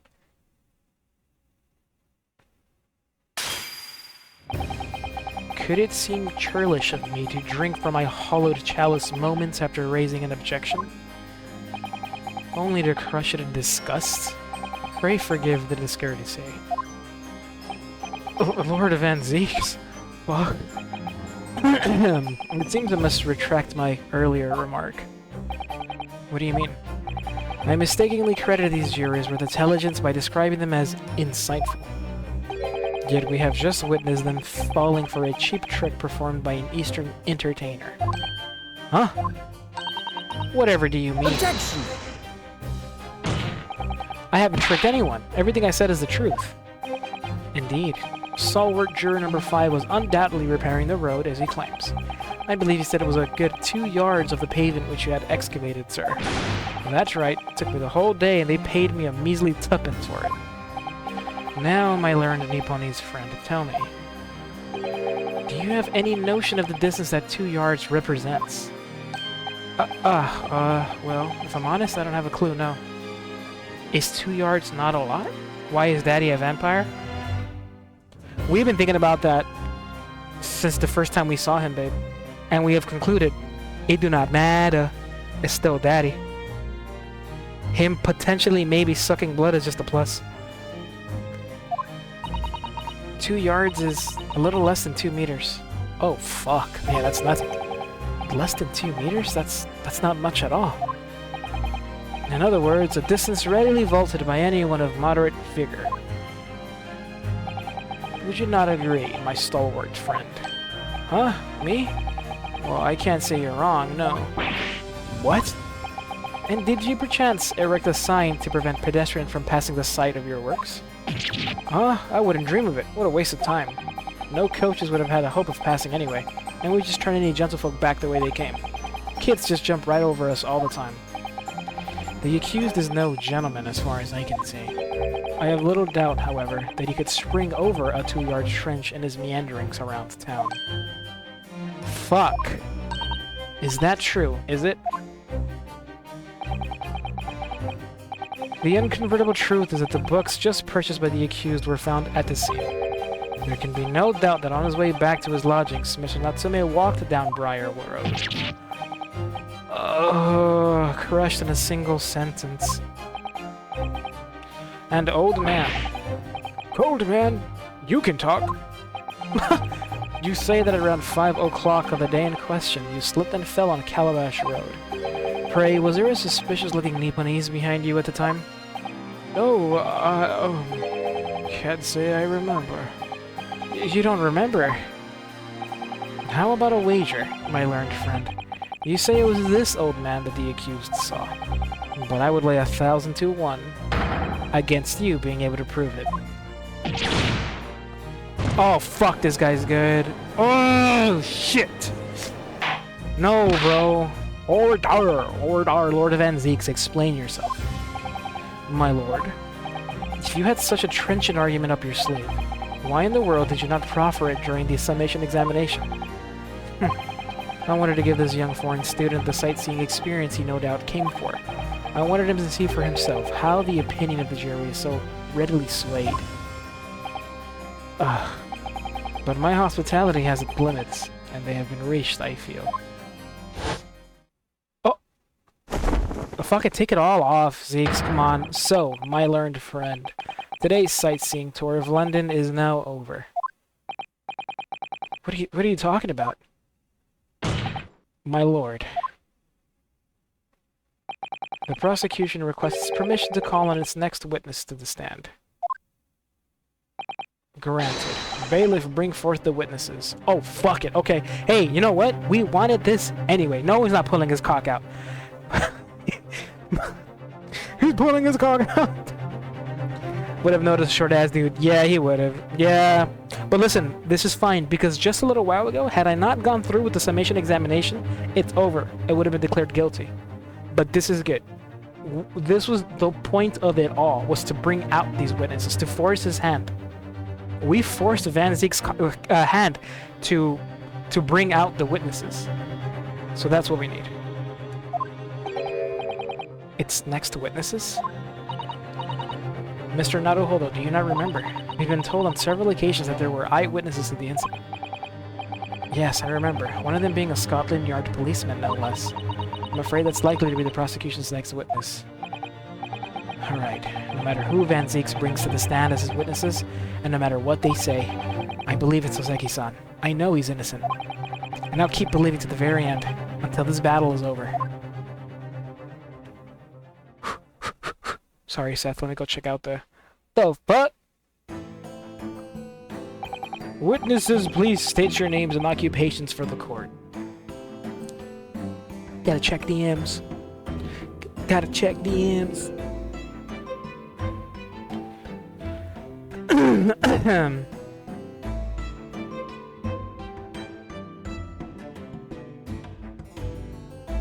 Oh, hell yeah, Seth.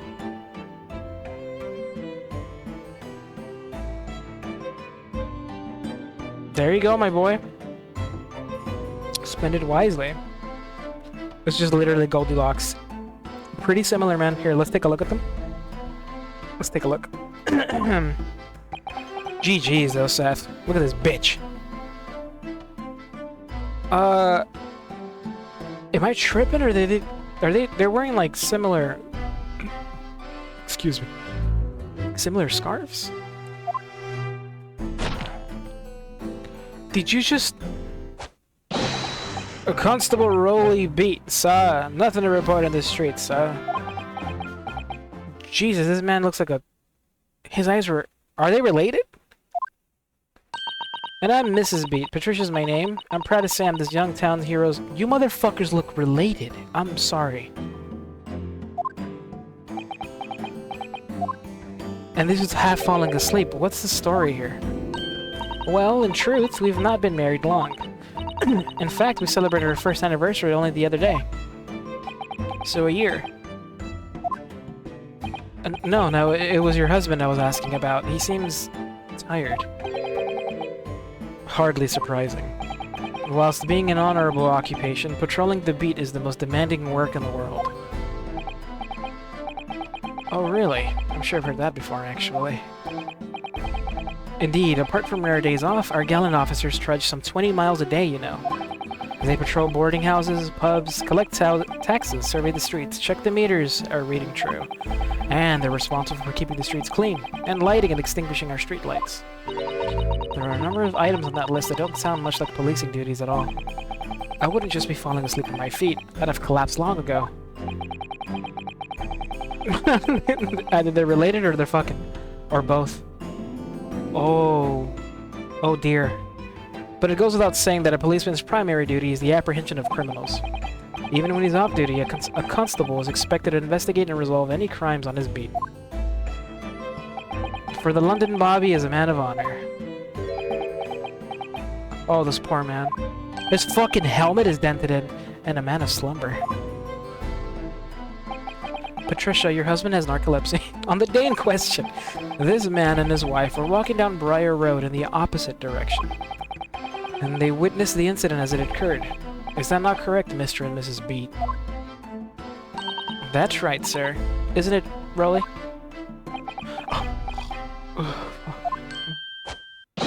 Constable Rowley beats, nothing to report on the streets. What a great witness he's gonna be. Very good. I'd like to hear your formal testimonies now, please. You will tell the court exactly what you saw on the afternoon of the incident. Yes. Ha! And he's out again. Jesus. This guy. Can we take his helmet off? Like, is his head dented in as bad as his helmet? This poor fucking guy. It was our wedding anniversary, and Rolly was taking me out for a meal. There was no time to change after work. Anyway, two silhouettes appeared out of the fog on the pavement in front of us. And all of a sudden, one of them just collapsed on the floor. Then the other scattered something before running off. We ran straight over, of course, and then went for help at a nearby police box. It was definitely that Japanese man in the dock. Rolly and I both saw him as clear as day. But it was foggy. Your Honor, throw it back. Make it giggle. Make it giggle. Well, this is extremely compelling testimony, I must say. Oh dear, this policeman and his wife are claiming to have positively identified Mr. Natsume at the scene. If their testimony is true, the alternative course of events that you established in the summation examination will be quashed. It's death knell, in fact. Because that alternative was never viable in the first place. Bitch! What an unfortunate bechancing. And on your wedding anniversary, too. Oh, I know. But I still managed to go out for the evening with my man. I thank the Lord for that.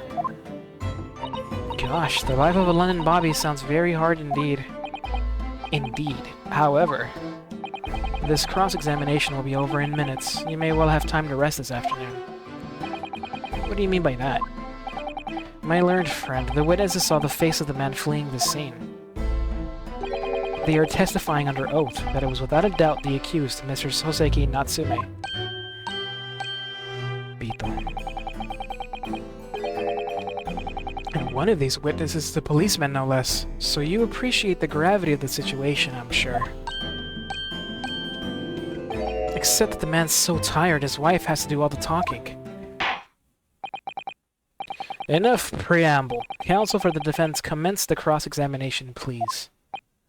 Yes, my lord. Shit, this isn't looking too good. Love Tangrowth, but I feel like he'd be slaying me if he shook your hand. Is it not just vines? It'd be rough. No? Is he literally just not, like, a bunch of vines? What the witnesses saw. It was our wedding anniversary. Okay, let's see.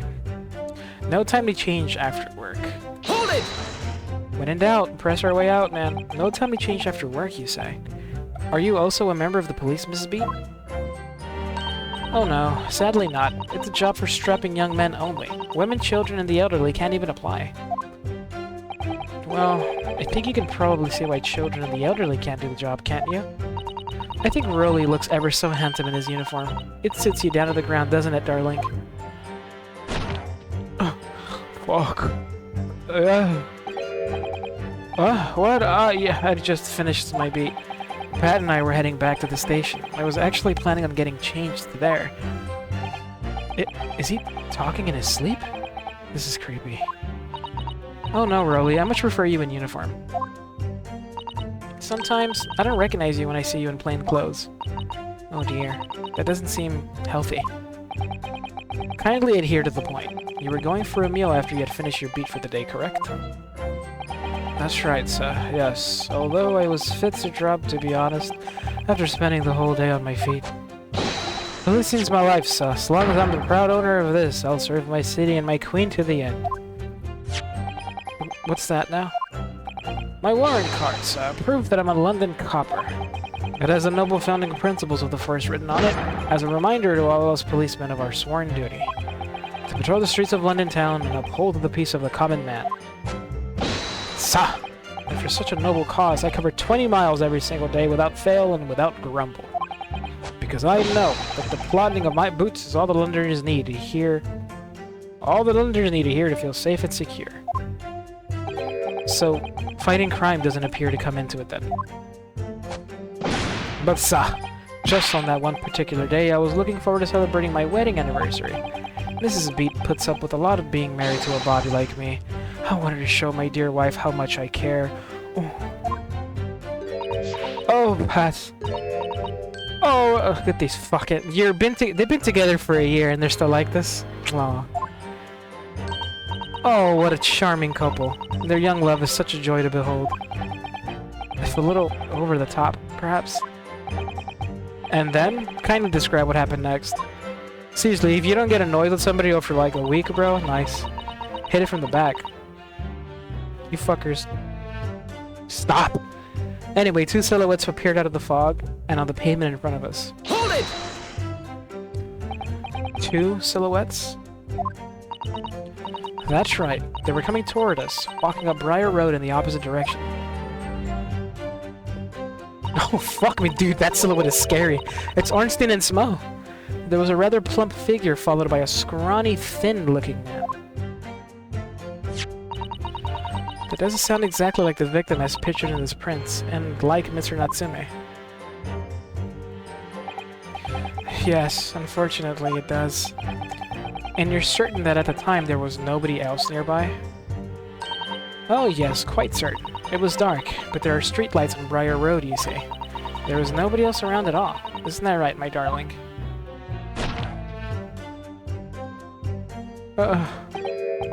What? Yes, that's right, of course. There was a light fog on the ground. But Briar Road is dead straight. It's dead straight, and you can see a fairly long way down the pavement. And then there's the street lighting as well. I didn't see any other... Before sleep takes a firm hold, your answer please, Mr. Beat. Are you quite sure of what you've just said? Yes, sir. As a copper who spends all day, every day, keeping watch on the streets, I'd swear to it, sir. I'm as sure as my love for Patricia is true. Oh, Pat. Oh, really? You bitch. They're still maintaining there was no one else other than the victim and the attacker. It's starting to seem like that must be how it really happened. It's beginning to seem like there's nowhere to run. Well, that didn't stop Mr. Natsume, did it? He fled the scene all too convincingly. Thank you. I believe we have a reasonably clear idea of the situation just before the incident now. What happened to the crucial moments that followed? You said let him sleep, bitch. God damn. He works 20 miles every day. He walks that shit. I don't believe in PDA, but that shit is adorable. PDA is like... like, less is more, you know? I think it's obnoxious when you're just like, they're going... Oh, baby. Oh, baby. Oh, like... in a crowd, in line, like, it's obnoxious. Like, dude, fucking relax, will ya? Bitch.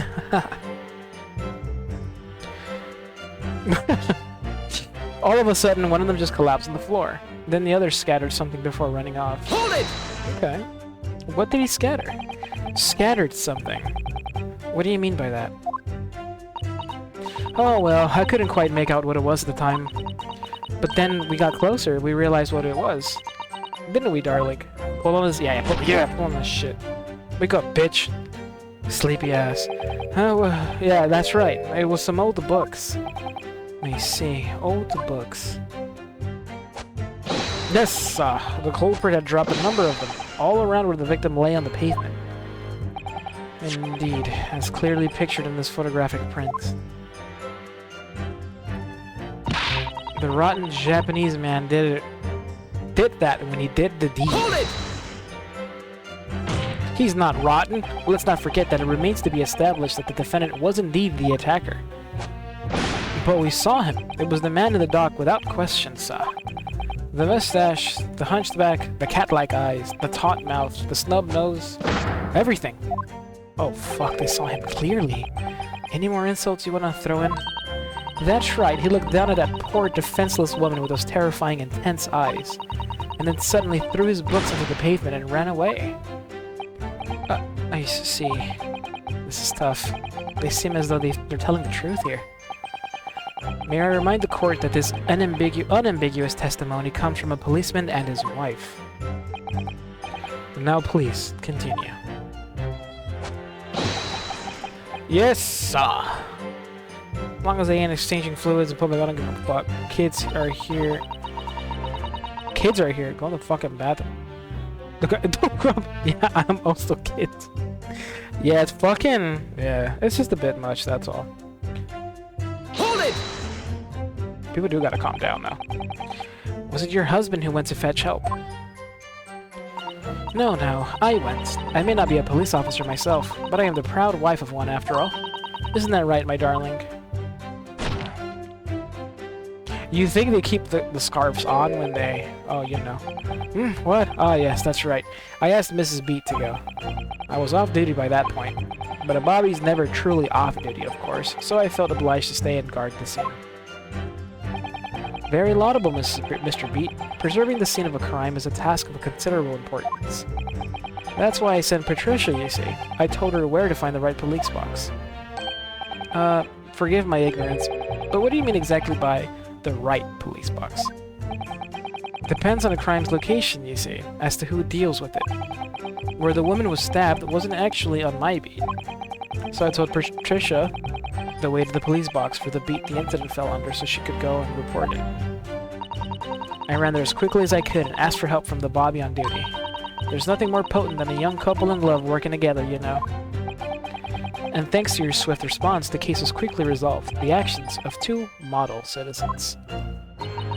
Oh, please. You're making us blush. Isn't he, darling? You're choking me out, Doc. Yes, well, Patricia said so. Let's move on, shall we? What the fuck, MJ? Your birthday's on Saturday? What? For real? No way. It was definitely the Japanese man, eh? Hold it! Okay, bitch. Sorry, madame. But surely you wouldn't have been able to see his face by the light of the gas street lamps, would you? Oh, we absolutely could. Us Londoners have exceptional eyesight, I'll have you know. Oh my god, this poor man. Right. The light from the street lamps was more than enough. And my husband already told you that the fog was only light, didn't he? Yeah, and what of the fog? We're famous for it across the globe, I believe. But it's an absolute menace to those of us who have to live with it, of course. Oh, it is, it is. When it's thick, you can't even see the hand at the end of your own arm. Yeah, alright, I take your point. Now, could you stop shaking your husband about? The constant fog makes our eyes very sharp, you see. That's why we can tell you for sure and certain that it was that little Japanese man we saw. Can't we, darling?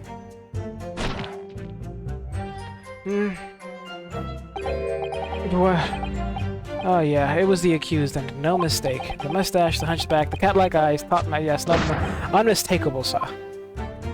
As far as this couple's testimony is concerned, there can't be any question. It was Soseki-san they saw running away from the scene of the crime. Shit.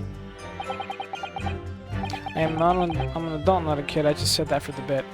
I know, Squilliams. So that's it. So that's it, is it? That's their entire testimony. Thank you, baby. Oh, man. What do you think, Mr. Naruhodo? Well, I hate to admit it, but on hearing their testimony, it really does seem as though Mr. and Mrs. Beat saw what they really saw. Mr. Natsume running away from the scene of Briar Road that day. Yes, I feel the same. So if that's true, where does it leave us? The members of the jury are sure to call for a guilty verdict after this testimony. Oh no, then what do we do? If Kazuma-sama were here...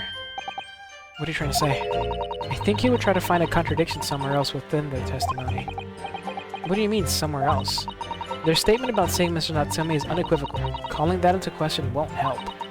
But if you could identify some other part of the testimony which appears to contradict the facts, you might be able to discredit them, make the jury doubt if the pair's memory of the day is accurate.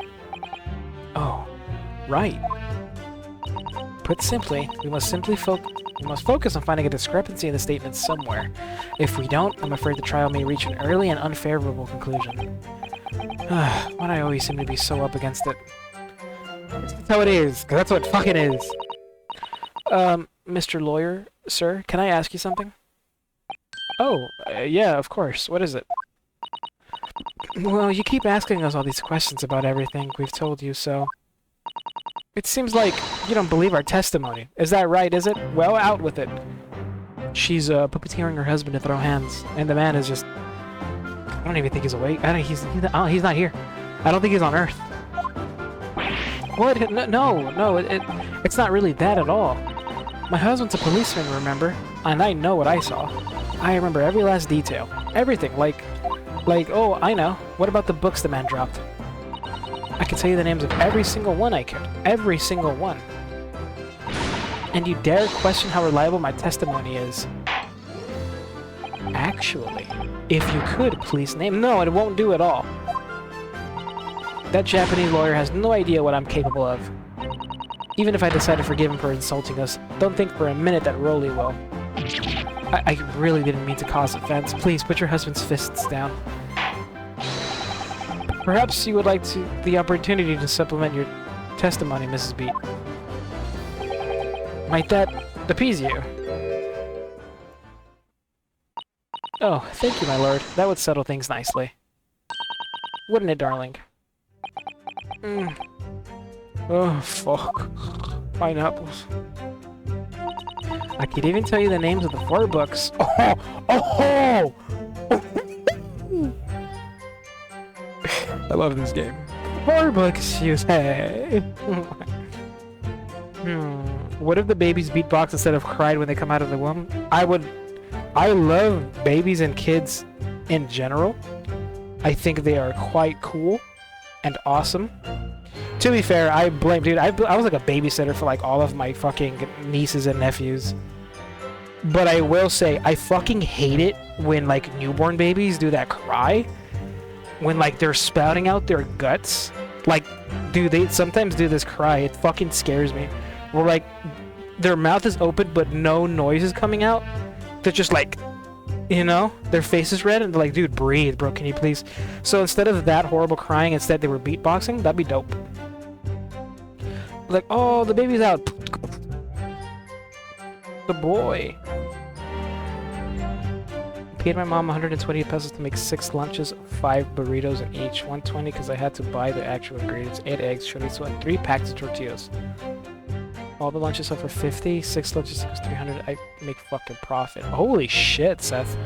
Okay, dude, that's smart.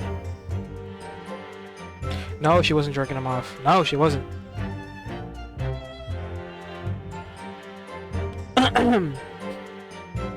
Okay.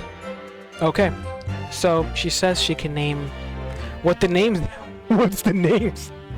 No, that's the problem. I don't care if she can name them or not. The problem is the man dropped 3 books, not 4. Objection! So, you're saying that there were 4 books? That's right. I remember all of them.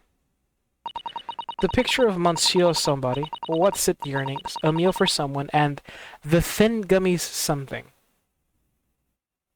I think out of those 4, What's It Yearnings was not on the list. Canterbury Yearnings. Oh, bitch, you got... Those are all wrong.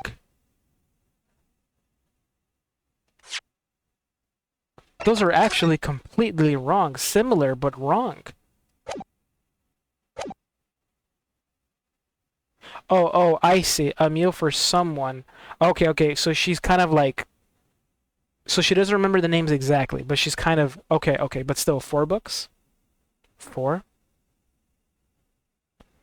Oh, I thought you were being serious, Seth. No. I'm sorry, Mrs. Beat. But there is a fundamental flaw in that statement of yours.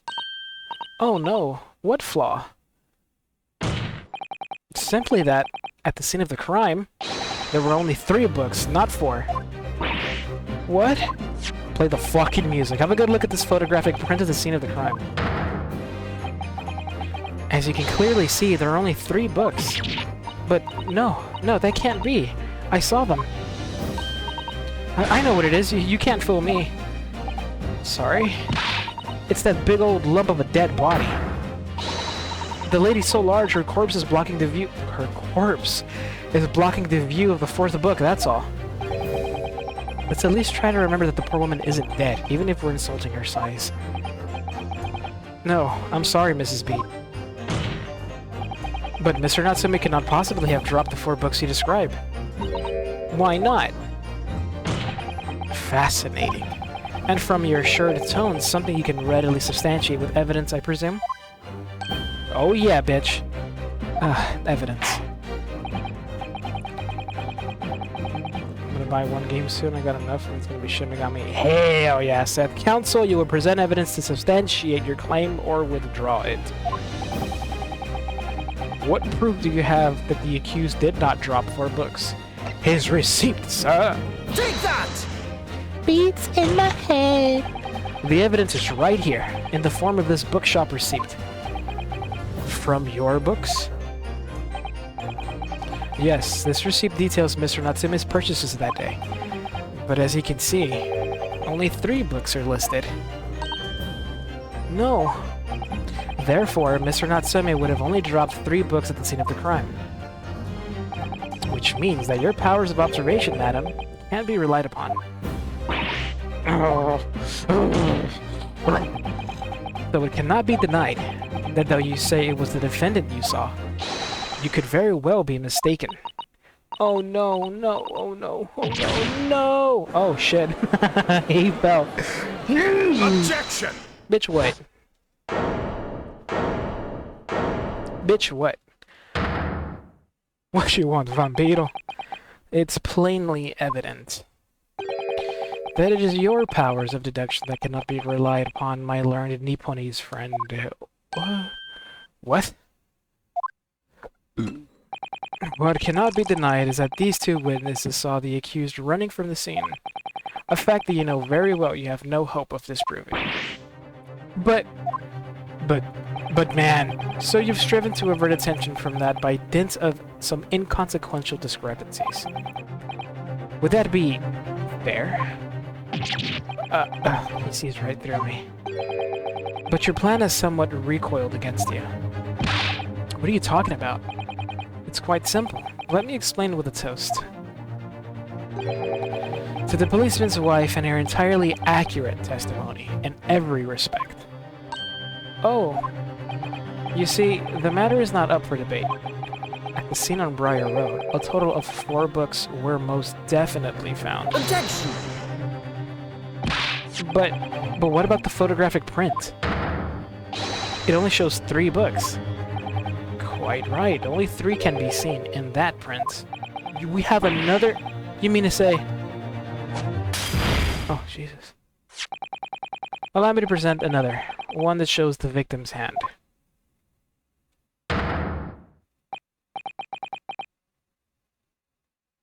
I don't believe it. Oh. Tell me y'all see that shit. Tell me y'all see that shit. Oh no.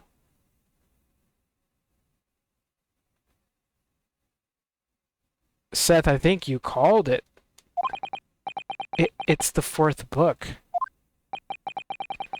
As you will observe, the 4th book was hidden from view in the original print by the victim's torso.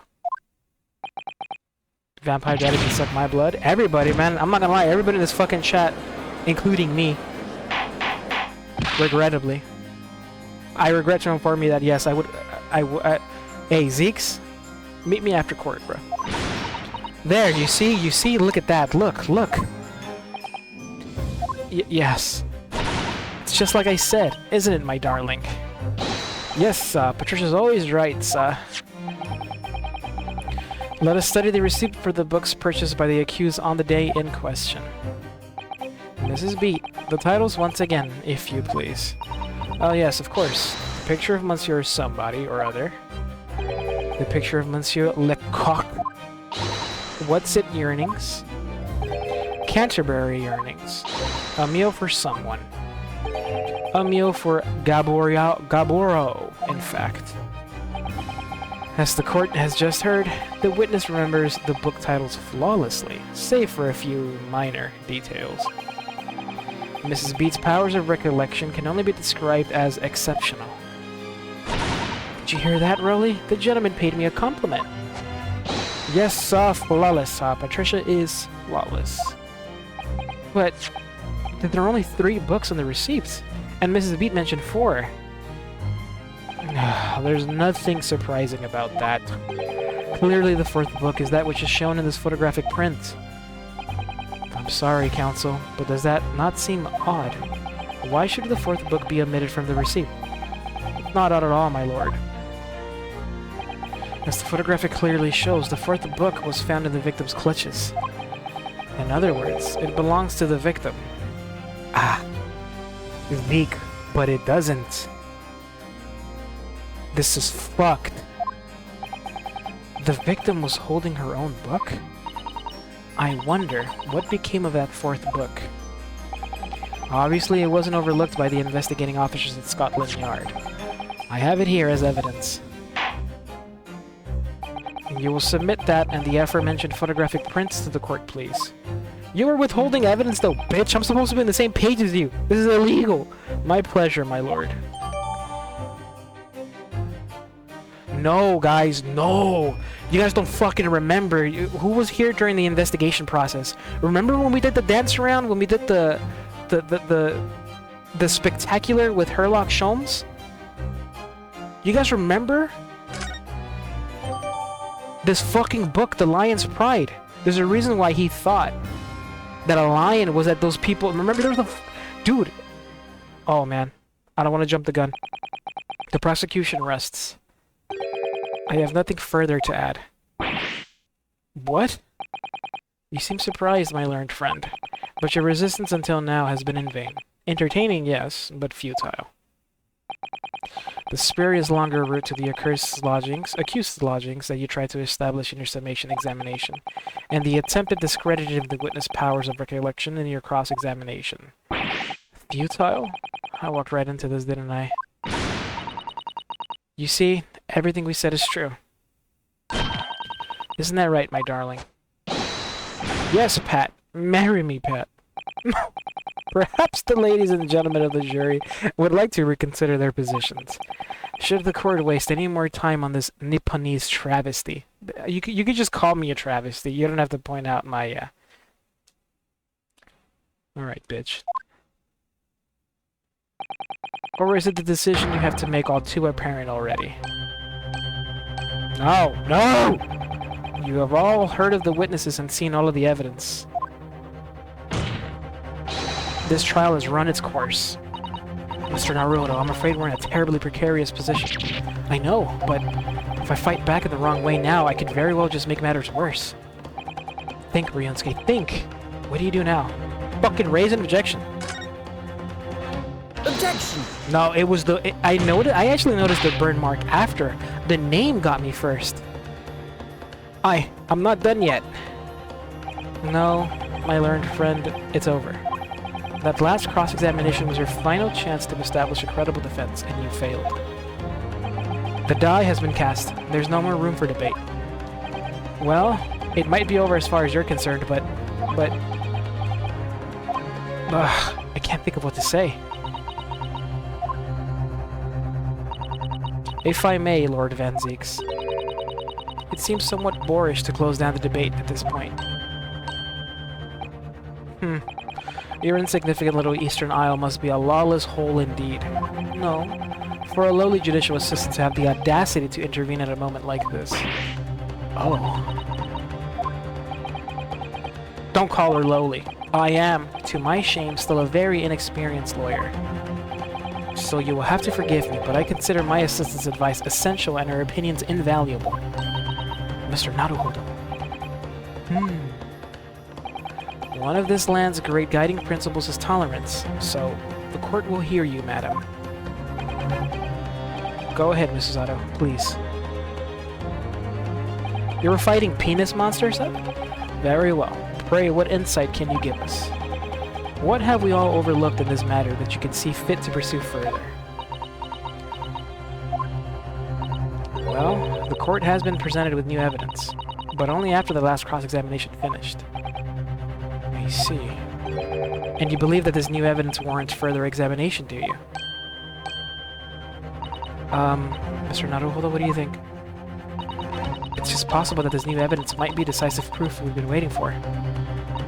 The judge is sure to ask the members of the jury to announce their leanings in a moment. And, of course, he's sure to ask you to explain what the crucial piece of evidence is and why.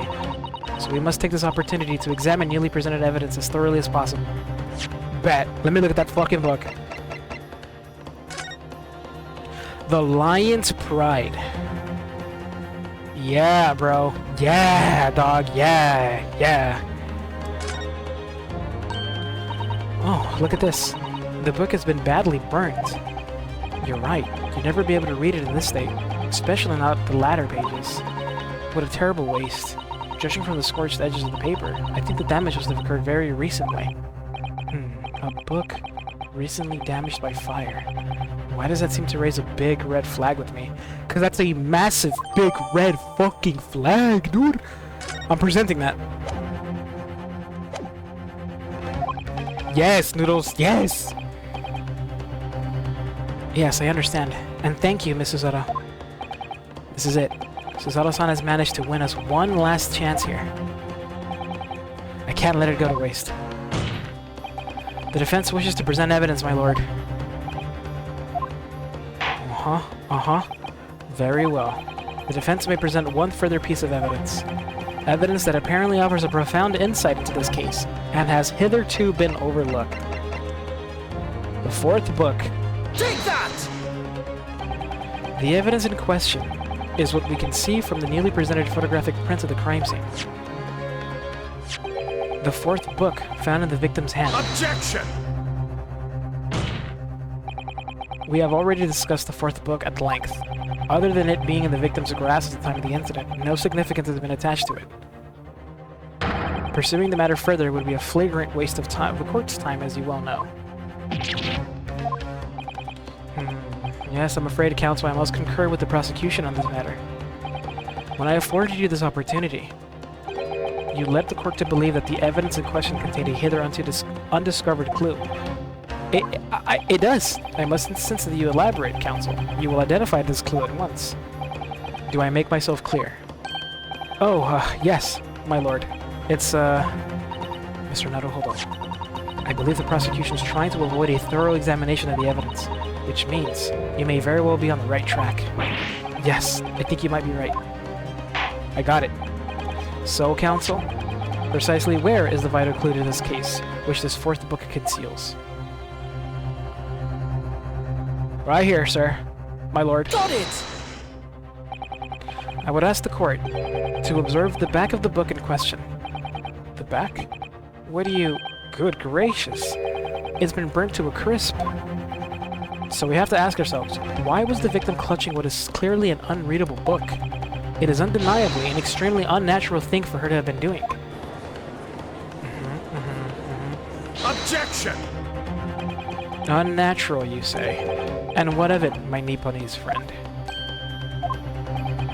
Were I to concede the point, if it bears no relation to the case, there is nothing to discuss. So, should you wish to assert that this fire damage is some veiled clue as to what happened that day? Pray, do enlighten us all. What truth does this charred book hide? A charred book. There's just one possibility here, which I can't quite bring myself to rule out. It's an outside chance, certainly, but worth a try. Alright, I'll explain my theory. Don't keep us waiting any longer then, counsel. Explain this theory of yours. What are you suggesting that you can ascertain from the fire damage the sorry tome has suffered? Its owner. My lord, the burn on the back of this book reveals a startling truth about the book's owner. I beg your pardon? But we already know who the book belongs to. The victim was gripping it in her hand as she fell to the floor. It's obviously hers. No. The question of how this book came to be in the victim's hand is yet to be answered. However,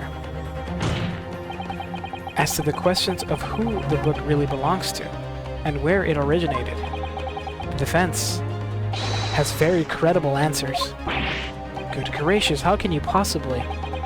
Very well, I'll play along with this futile attempt to delay your inevitable demise. But do remember, the members of the jury may well burn you if your little gamble goes awry.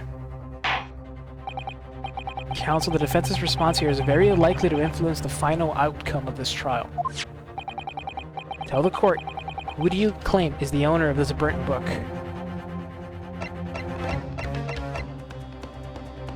It was his favorite book, he said. He was sad because his favorite book got burnt up. Take that! The answer is that the book belongs to the couple who owns the house where the defendant has his lodgings. A certain Mr. and Mrs. Garadeb. The landlords? Oh shit! Van Zeeks was shocked. I've never seen him like, oh. And whether this is some extraordinary coincidence or some kind of fate at work, I don't know, but...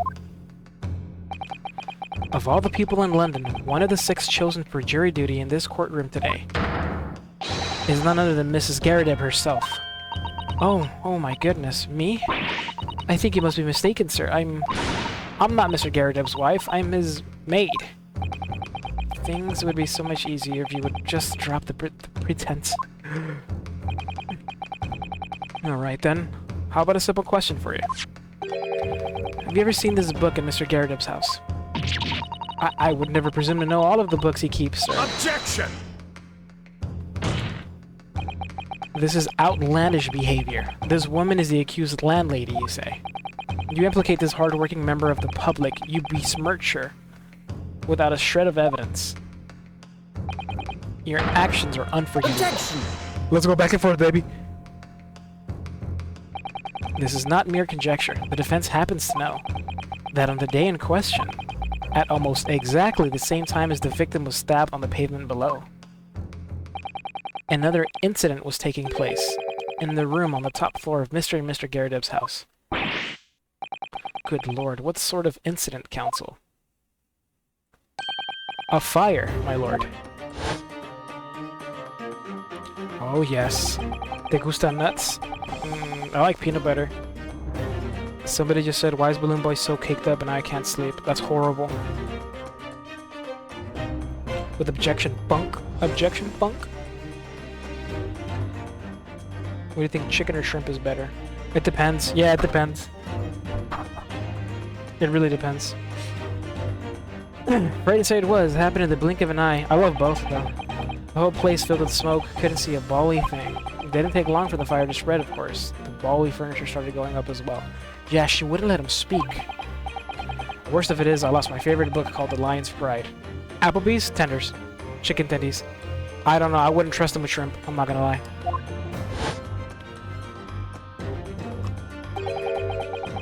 The Lion's Pride. By Jove, the very same title that's the subject of this debate. Oh, dear Objection! me. This is risible. All you've told the court is that a book by the same name was involved in a fire, in which case, it would be reasonable to assume that it was burnt to ashes. And entirely unreasonable to infer that it magically removed itself to the scene of the crime. Perhaps it would make more sense if I told you that the cause of the fire was marital discord. Without going into details, it appears that Mrs. Garadeb was considerably enraged. Apparently, she continued to attack Mr. Garadeb even amid the flames. Oh, how awful. I can't even imagine being so horrid to the one you love. Can you, Rowley? Absolutely not, sir. My Patricia would never raise a finger against me, sir.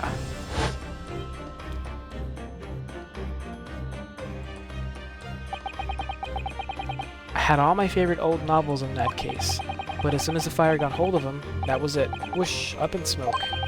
Then the wife started hurling things at me. There was I, back up against the window, under heavy enemy fire, incendiary books incoming 10 to the dozen. Oh, she threw that fucking book out the window. The man had his back up against the window, and he had burning books thrown at him? Goodness gracious, are you suggesting that the book was thrown through a window and landed coincidentally at the scene of the crime? Objection! No. A thorough investigation of the surrounding area was conducted the very evening of the incident, and there is no report of the Garadeb's window pane being broken. That's quite true. We also saw no sign of broken glass when we visited the Garadeb's household. But it is not conceivable that the window was open at the time, and not even remotely. Let us not forget the season and the chilling weather that accompanies it. No Londoner would ever leave a window open in the middle of winter. Hey, but that helps me. Then that helps me. Wait a minute. Okay, cool. Thank you for proving that point for me. So that means the book must have gotten out there some other way. Does defense postulate this scenario in all seriousness, counsel? Do you earnestly claim that the book found at the scene was a flaming projectile thrown by Mr. Garridup's wife? I believe it's a possibility, my lord. Holy shit. Who the fuck said that's quite enough? Well, I hope that everyone can see you for what you are now, you little foreign trickster. You call yourself a lawyer, but you're just a coward. A mean coward. Really? Claiming that a little tip set the whole neighborhood alight. Honestly. Implying that I'm merely posing as a maid for appearance's sake. How could you? Well, you are. It's nothing to do with this beastly case. Not any of it. All you've done is sully our family's name. No, I assure you that was never my intention. Dragging an upstanding citizen's name through the mud simply to divert attention from your failing defense. I should box your ears, that's what I should do. It's utterly unforgivable. Too right. Here we go. How long have we sat here now, listening to this Nipponese spouting out his fancy foreign theories? But think about it. At the end of the day, the only person who could have possibly stabbed the victim is that little hunchback with the mustache. And he ran away from the scene, too. I do declare you're right. It's true. Yes, what did I tell you? Makes sense to me.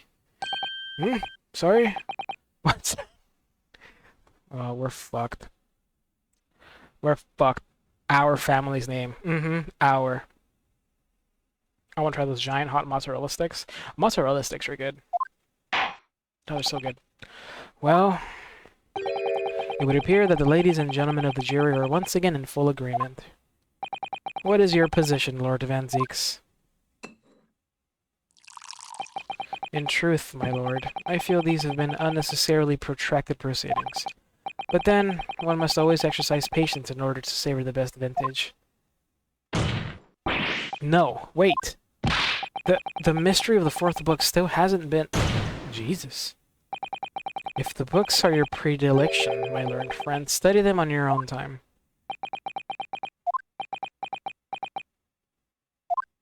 Can you kick me like that? What? No, forgive the discourtesy this time? In that case, ladies and gentlemen of the jury, you will now state your individual decisions regarding the defendant's culpability for the court to hear. Guilty! Ah, fuck me. Guilty. Guilty. No, don't smell his feet. Guilty.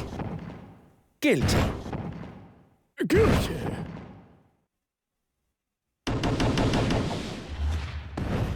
Did I fuck up?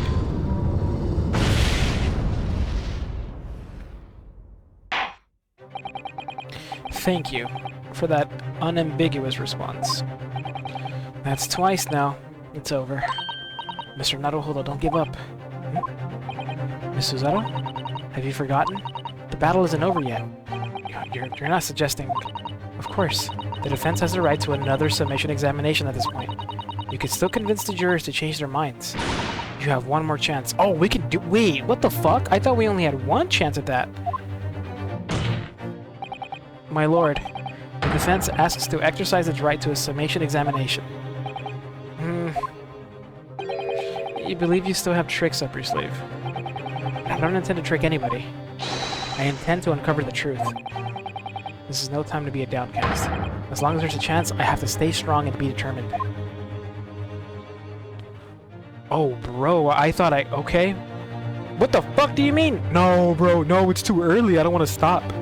No. Fuck. Oh, there was a turquoise in chat. Oh. No, man, I don't want to stop. No, we gotta keep going. No, we gotta go. No, dude. I refuse. I refuse. I was lagging because of a fucking Roblox. I have considered the defense counsel's request for a further summation examination of the jury. And I have determined that the court must uphold the defense's judicial right to this procedure. So, counsel, you will now proceed with your second summation examination. I presume the jury is ready, Mr. Foreman. We are, my lord. Very good. In that case, I must ask each of you now to state clearly and concisely for the court the grounds on which you find the defendant guilty of this crime. Want to hear something cool? Yeah, notice what's up. Judicial findings. Alright, let's do it. Jurors' contentions. Accused left behind evidence at the scene, didn't he? Those 3 books of his. If there was some novel alternative explanation about how the victim was stabbed, I might reconsider. Even if the woman was throwing books, it can't be related to the crime if the window was closed, can it? Dearie me, it was only a little book, hardly life-threatening, even with a direct hit. Look, I just want to get this over with. If I don't bring home some pay tonight, I'll be in a tidy bit of trouble. Come to think of it, we've had a fire at home a while ago. It gave me the sneezes.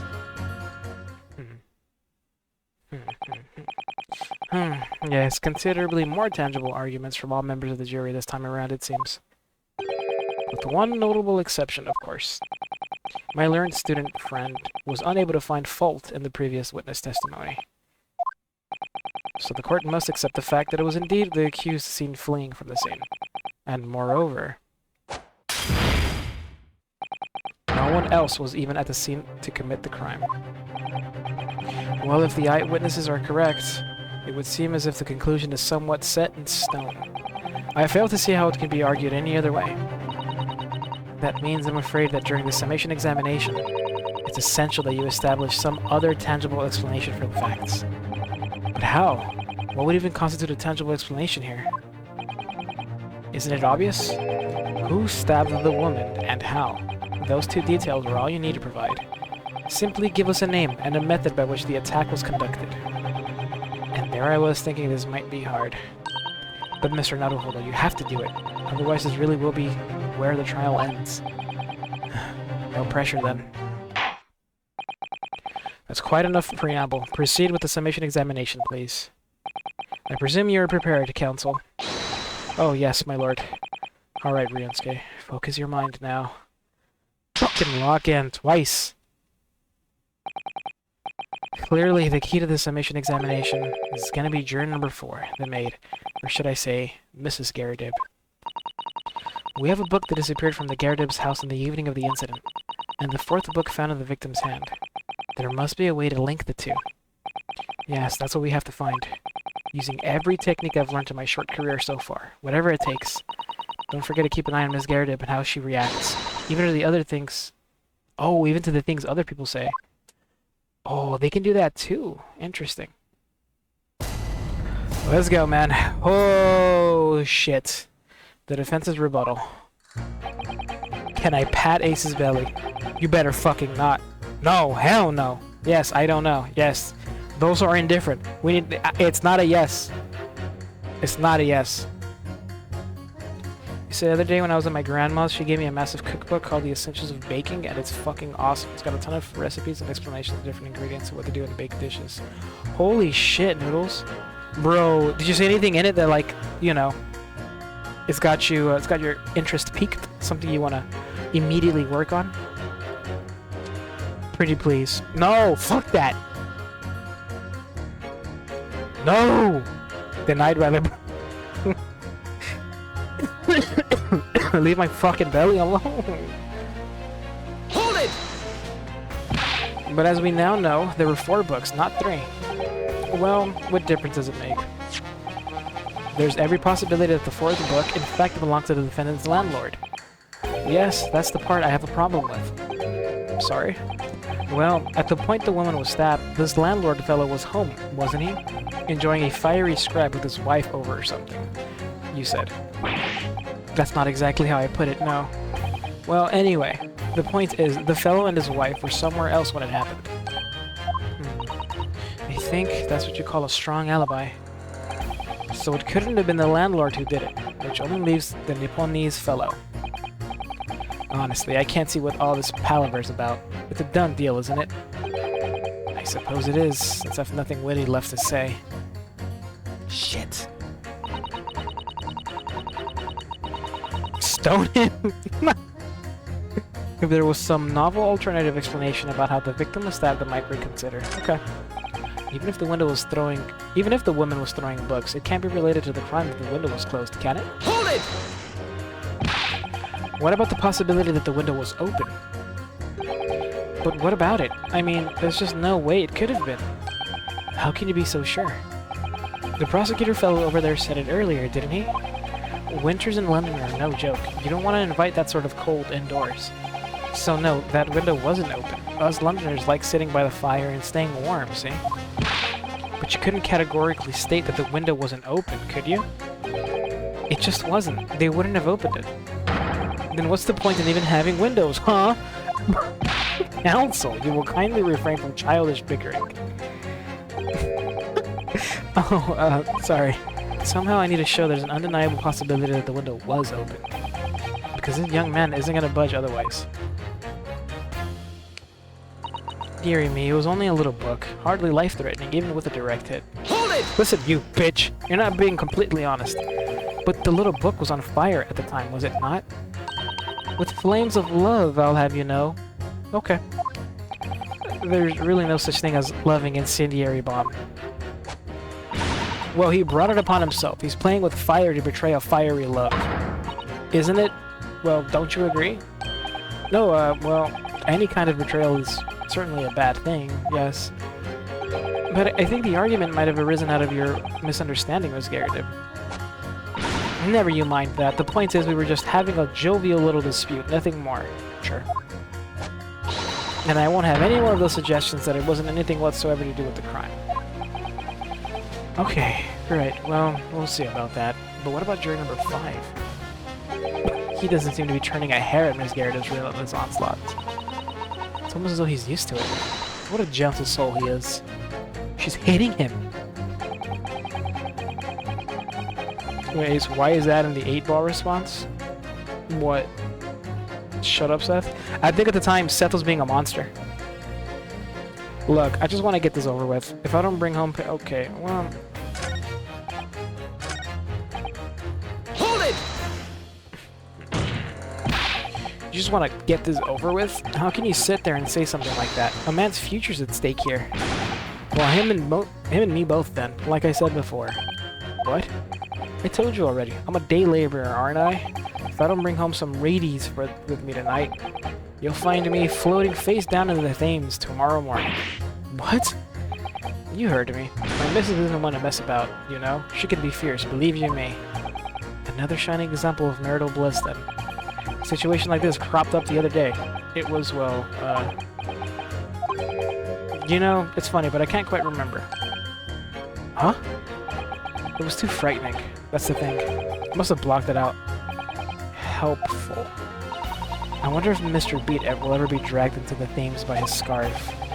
Don't even go there, Mrs. Otto. There must be some way to jog his memory about this. Interesting. Okay, something happened. Hold it! A lot of marital abuse. Oh yeah. Does that have anything to do with your decision about the defendant's culpability in this case? Sorry, what's that? You'll have to speak up, lad. Could you tell us more about that fire? It was last winter. My grandchildren baked me a lovely cake on my birthday. It had 75 candles on the top of it. What a sight to behold it was. You're 75? That was last. You're gonna be 76? Did people live to be that old back then? You put candles on a cake? Was it some kind of devil worship? Oh, of course not. It was an angel cake to celebrate my birthday, obviously. It's a common custom here in Great Britain, Mr. Naruholo. Anyway, I mustered all my puff to blow them out. Only I must have blown wrong somehow. The flames didn't go out, but the candles went flying all over the room. The furniture caught and everything went up. The whole place filled with smoke. Definitely sounds like devil worship to me. And by the sneezes, I presume you mean cold. How did you catch a cold from a fire? What a fiasco it was. The grandchildren, bless them, threw water over me as they tried to put out the flames. And then, because the whole room had filled up with smoke, of course, we had to open all the windows to clear it.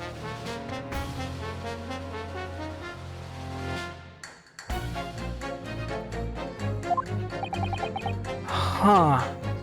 The windows. The biting winter air rushed over me like the devil dancing on my grave it did. I caught a terrible cold from it. It put me in hospital for a while. I won't forget that birthday in a hurry. I knew it was devil worship all along. But something about this old man's story is playing on my mind for some reason. Hey, wait a minute. We need to demonstrate who, apart from Mr. Natsume, could have attacked the young woman on the street, as well as how he or she could have done it. Yeah, but once again, the jury's statements are full of personal prejudice.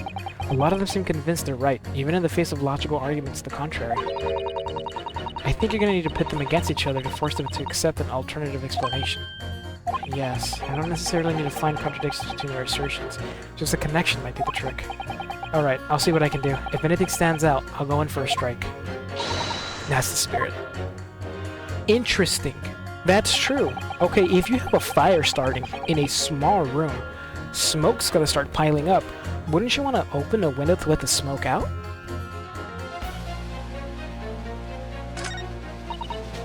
If there was some novel alternative explanation about how the victim was stabbed, even if the woman is throwing books, it can't be related to the crime if the window was closed, can it?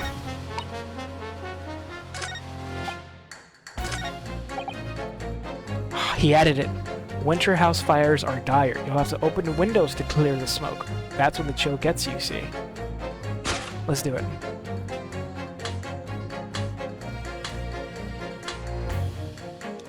Objection! These two jurors' statements clearly contradict one another.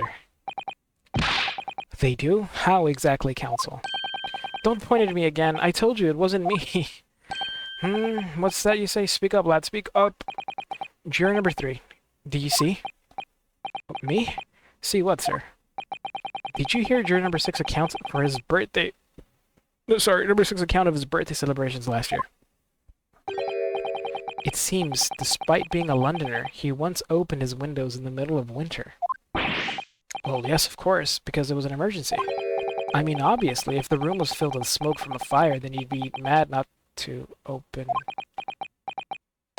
Oh! Exactly. On the day in question, at the time of the incident, there was a fire in the Garrideb household. And Mr. Garrideb had the following to say about it. The whole place filled with smoke. Oh my! On my hat! Oh, my hat! Excuse me? Drinking a lot of tea there, Mrs. Garrideb. Excuse me!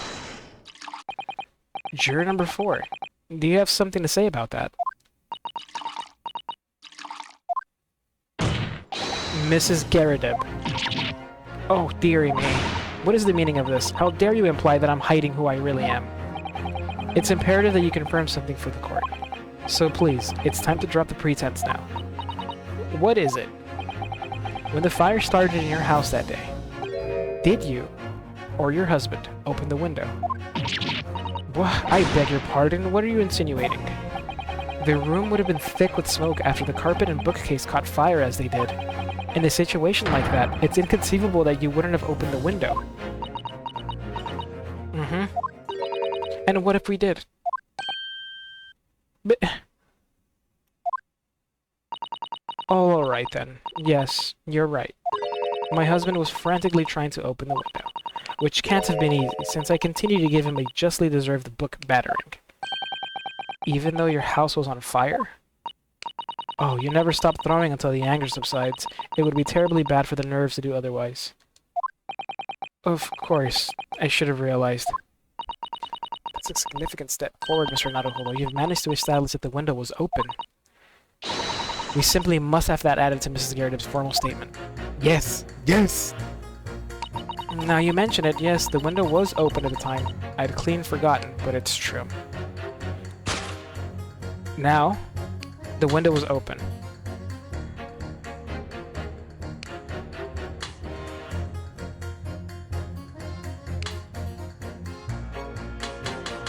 What do I pin that with?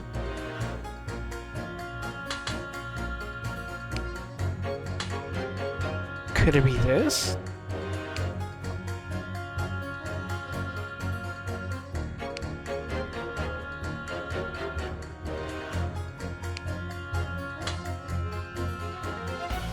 So if the window was open, That means the book got out there.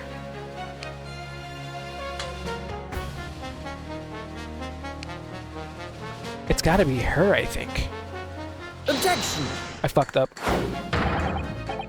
Those two statements clearly contradict each other. Hold it! I'm sorry, but as a foreman of the jury, I have to object. That's complete nonsense. What? I'm a banker, don't forget. An educated man, and there's no contradiction as far as I can see. Quite so, Mr. Foreman. I will not permit a whimsical attack against the good members of the jury council. There was nothing whimsical about it. It's very important to listen carefully to every juror, Mr. Nutterholder. Then you can decide where the contradictions really lie, and if there are any. I'm sorry. Should I pressure on this? Hold it! The fourth book found at the scene of the crime shows very obvious signs of fire damage. And the title of the book is The Lion's Pride. The same title, in fact, as the book that Mr. Garrett told us he had been reading. Well, I really couldn't say. But on the day in question, did you or did you not throw at your husband the copy of The Lion's Pride that he had been reading? I did. It was the first thing I could lay my hands on, so I hurled it straight at him.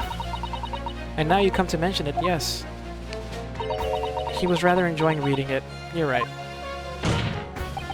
Why did you not reveal this information to the court from the outset? Because I couldn't, you insolent little man. I didn't remember.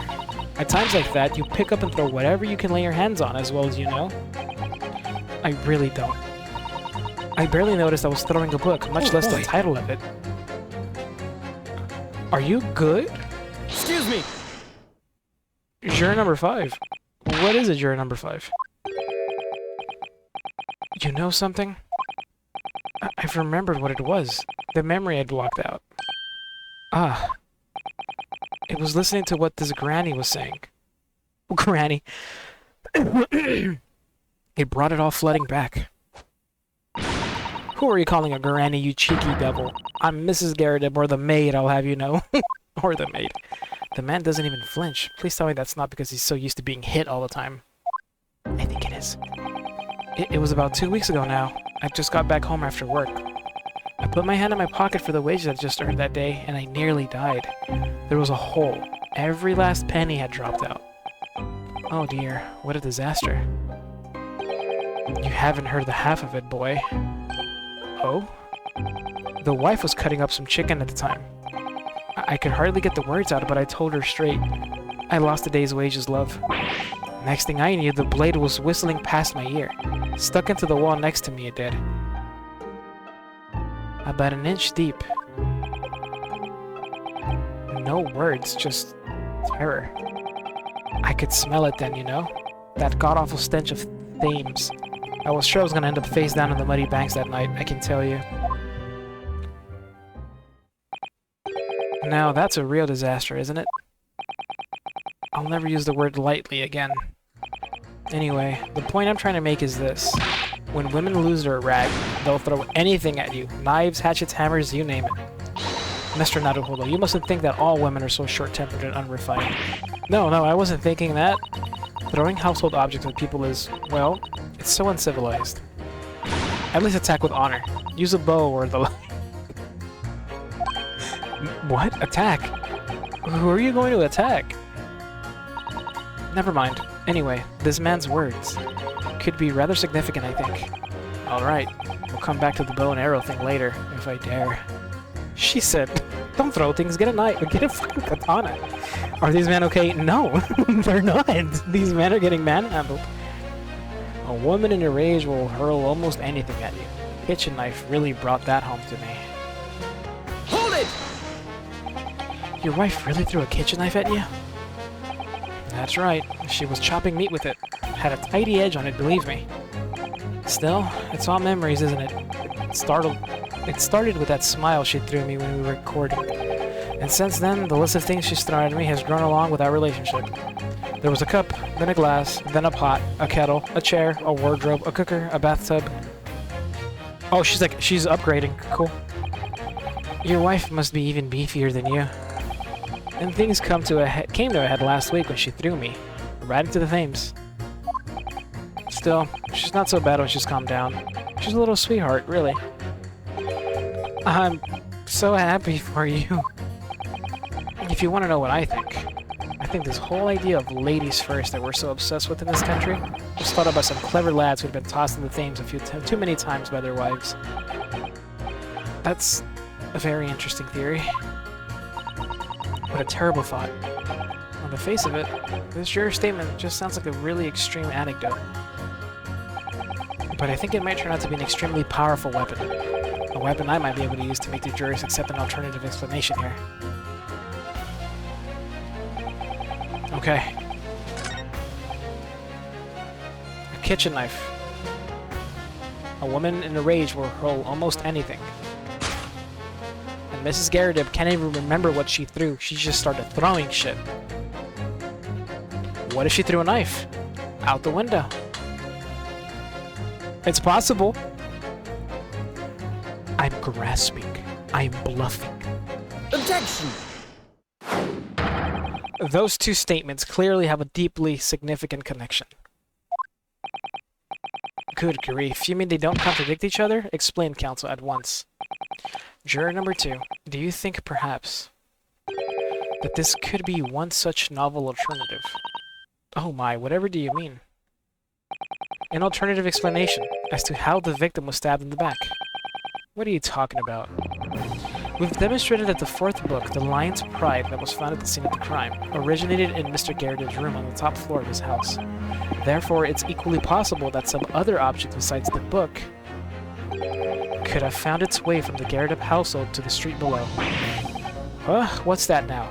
Is this another, like, interesting case where nobody's really at fault? Except, like, the maid just threw a knife out the window that happened to strike somebody in the road? I mean, the woman isn't dead, she's comatose, but was the victim just the victim of an unfortunate fucking flying knife? Why would she throw a fucking... It's not even a pocket knife, it's like, they call it a garden knife or something. A jackknife. Check your fit? Oh, let me see.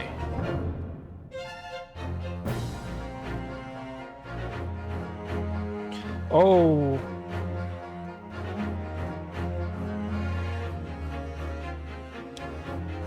That's Anjanath, huh? Anjanath armor is sick, dude.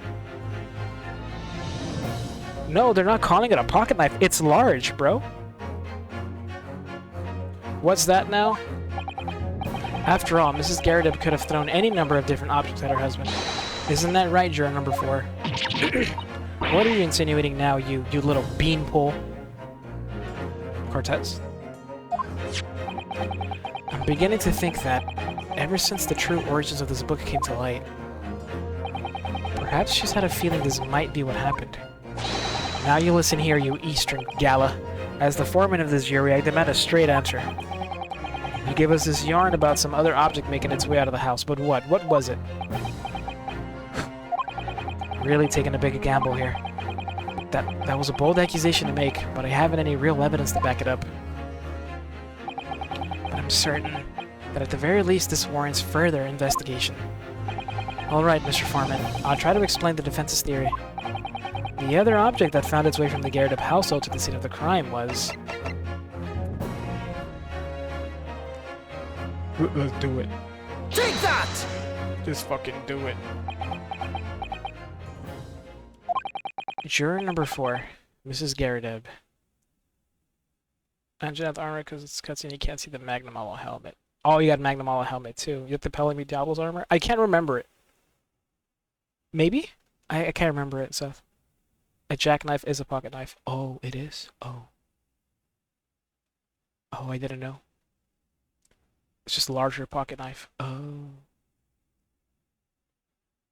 They made a meta and legend. They gave it a plat equipment? Ooh. I know they added him in Sparking Zero. What now? I must apologize in advance for this. But I need you to confirm something else for the court. This knife.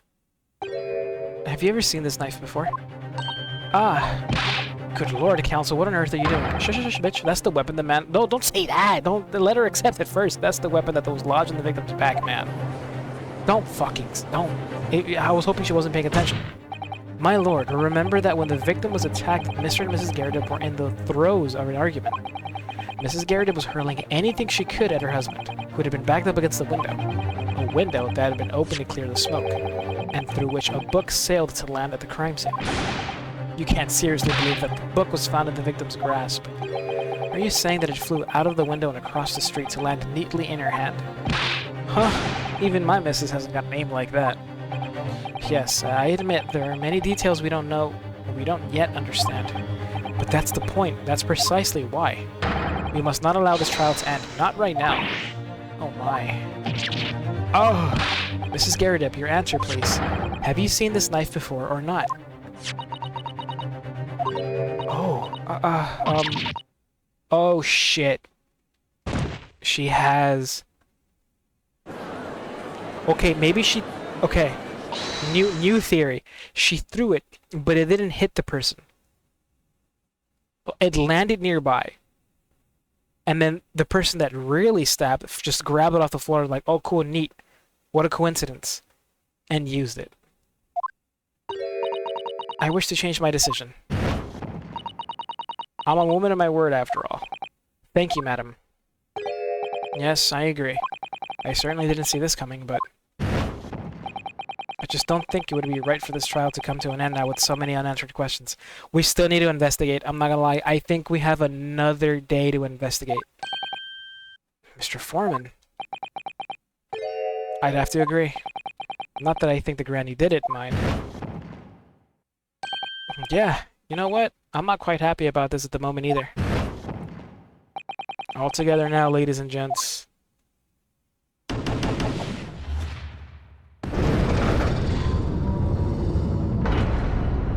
Whew. We did it. Oh, congratulations, Mr. Naruhodo. Oh, fuck, man, I can't deal with this. As a result of the defense's summation examination, a number of jurors' leanings have changed. 2 jurors called guilty, against 4 now calling innocent. Accordingly, the opinion of this court is divided, and this trial will continue.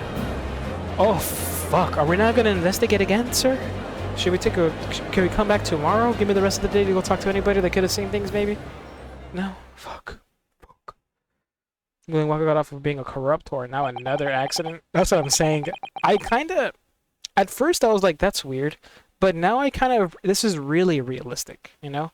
Where, like, not everybody's a fucking crazy murderer trying to just kill people, you know? Like, it's just... Look, we have a client, we gotta get him off the hook. Okay? It's not as exciting, right? I want people that I want to hate for being evil pieces of shit.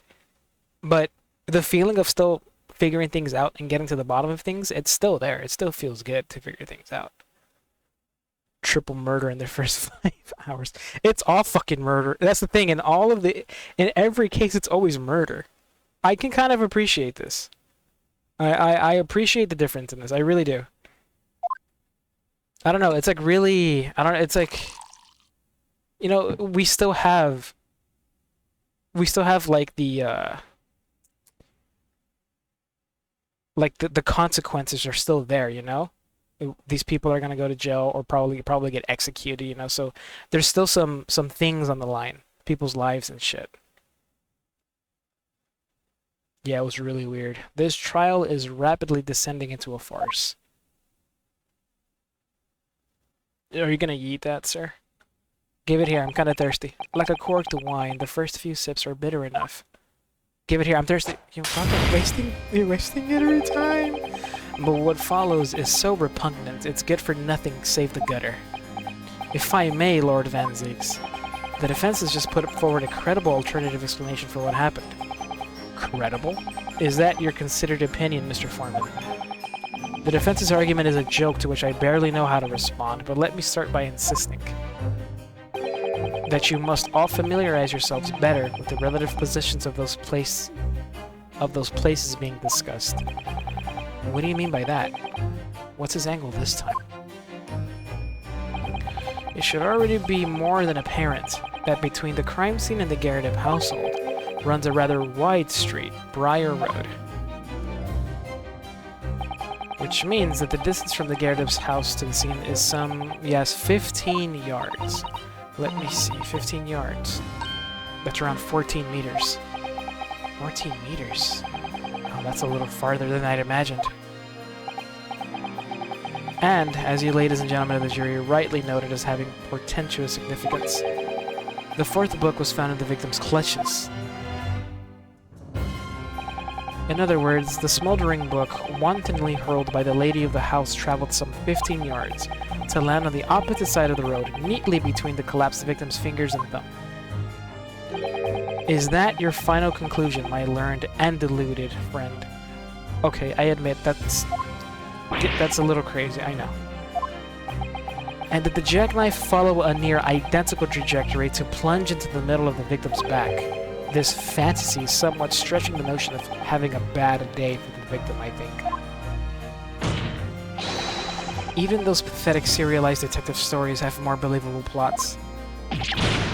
He called Herlock Sholmes' stories pathetic. That prosecutor loves the sound of his own voice. Miss Susato, serialized detective stories are pathetic, are they? How dare he? Maybe let's pick our battles here. My lord, might I be allowed to speak? As judicial assistant, you may speak for the defense. Yes, go ahead. The prosecution may consider the idea of fantasy, but what the defense has postulated was believable enough to persuade the jury to change its leaning, and as such, the court has a duty to explore this alternative explanation as thoroughly as possible. To that end, juror number 4, Miss Joan Garriott, must be called to testify and submit to cross-examination. Saints alive, a cross-examination of a juror. We have to. We've got no other fucking choice. Did we no longer get burnt alive? Yeah, dude. Oh, Seth, you didn't know? Yeah. They confirmed it the day after. He was in that carriage. I don't know if you remember, but before we left the courtroom, he's like, oh, I'm being allowed to inspect the carriage. Later, he was inspecting the carriage when it listen, it just caught flames, okay? It caught a flame, he was inside, he was locked in, and he fucking died. Is real.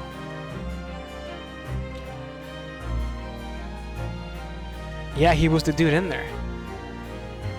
Don't, babe, what the fuck? I don't know, wow, babe. I think we've been hanging out too much. I legit was just like, in my head, I've been thinking about that all fucking night. Like, man, I don't know why I can go for a burger. Jesus. It is unprecedented for a number of the jury to be summoned to the witness stand. Objection! The fuck, Zeeks? And unnecessary. Lord Van Zeeks. There are already witnesses in the stand whose testimony the defense may further cross-examine. If my learned friend's farcical theory has... Farcical? Has any truth in it, then both a burning book and a jackknife must have flown through the sky before this couple's eyes. And we must assume they would be able to testify accordingly.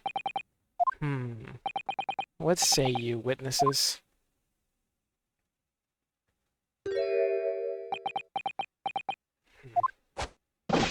Yes, Constable Rowley be reporting for duty, sir. I was not hungry, I was snacking hella. That was like burger. I haven't snacked at all.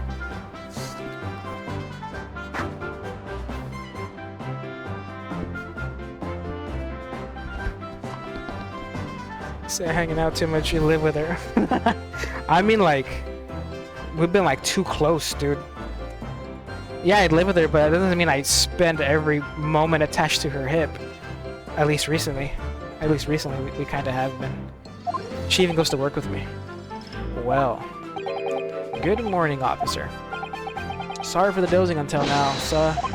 I haven't slept for a month on account of a villain who's appeared on my beat, sir. What? Oh, he's awake. He's awake. He's awake. Oh, they are so heroic, these London bobbies. Patricia, my darling, I've been neglecting you, but no more. Oh, Rowley, my hero, you make me swoon. Very well, I hereby reject the defense's request. Oh. And order the witnesses in the stand to testify again. State forthwith before the court any details pertaining to the defense's alternative explanation of events. Yes, he's up. He's awake. Hey, homeboy's awake. Cool. Let's have him testify. He took it back. I did, yeah, but I'm not gonna eat him on stream. Then my hands get dirty, and I don't like eating while I play. The case has nothing to do with Mr. and Mrs. Garrett. Believe me, I'm a London Bobby. A London Bobby is good for his word. You see, sir, the windows on the top floor of the Garrett house are top-hinged casements. Obviously, if anything had been thrown out of the window, we would have seen it. I did leave the scene to go and fetch help, but my trusty Rolly was there to make sure nothing was disturbed. I didn't take my eye off the crime scene for one moment, so nothing strange to report on that front. This is quite startling. Top-hinged casement windows. That detail was not in the police report, Constable. Ah, yes. Sorry about that. I must have been a little drowsy. You cannot excuse your sins with drowsiness every time, Constable.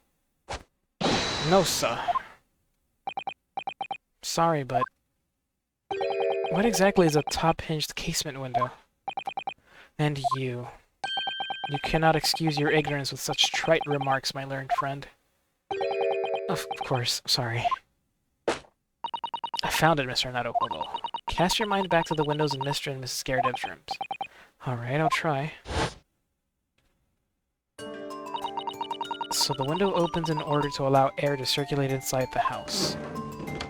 Oh, I see. But as it's a top-hinged casement window, it swings open along the upper edge, you see. I'm glad you've rectified your ignorance. A casement window's most prominent feature is its stay, a metal bar which prevents the window from being opened beyond a certain amount. It prevents it opening? This is all news to me.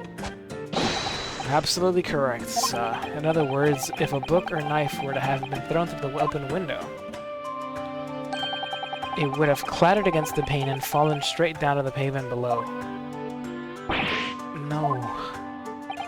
You see the problem, then. Good. Your education in windows is complete.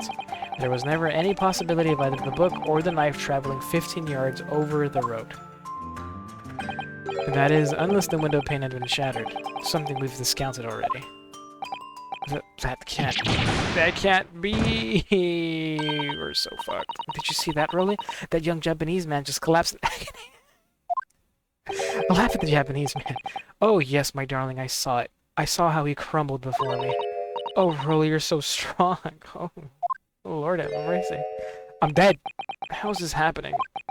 I haven't even started the cross-examination yet, and already my argument's been destroyed.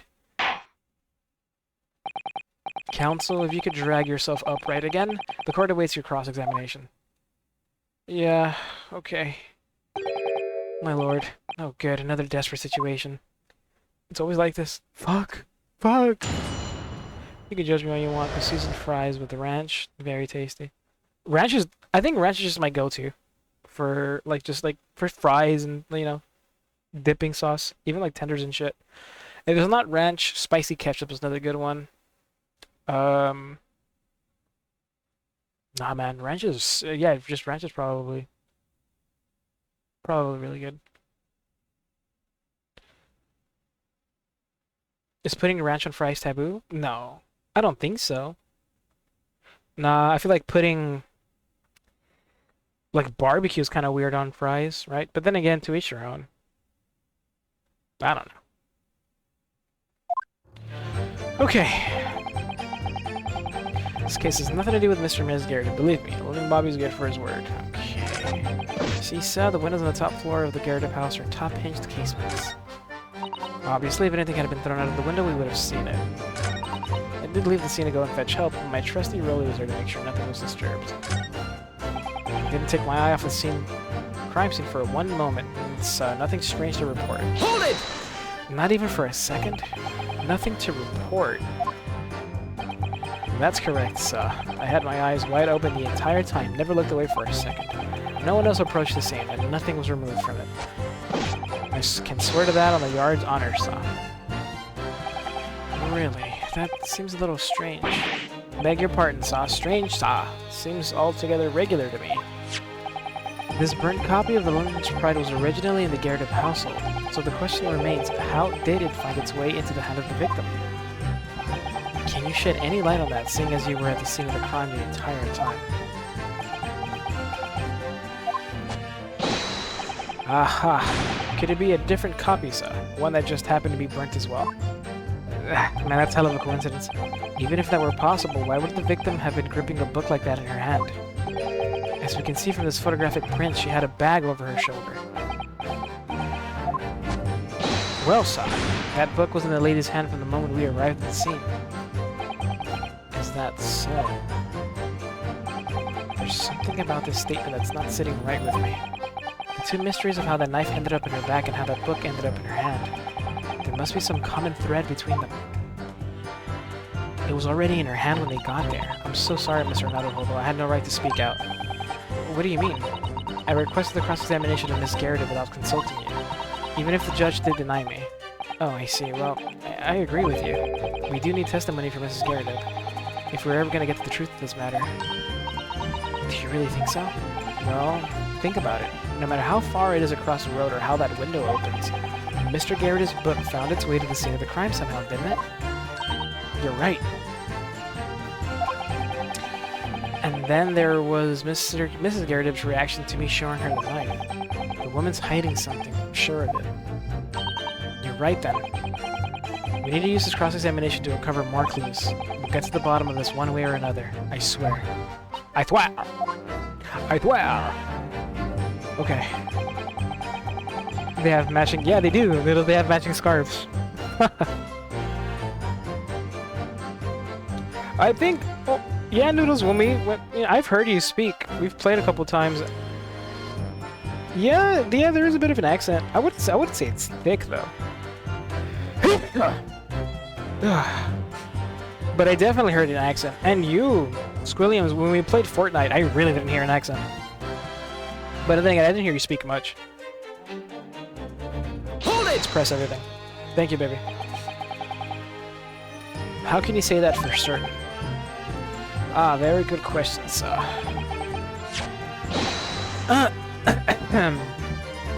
And the answer is this. It has the noble founding principles of the force written on it as a reminder to all policemen of our sworn duty.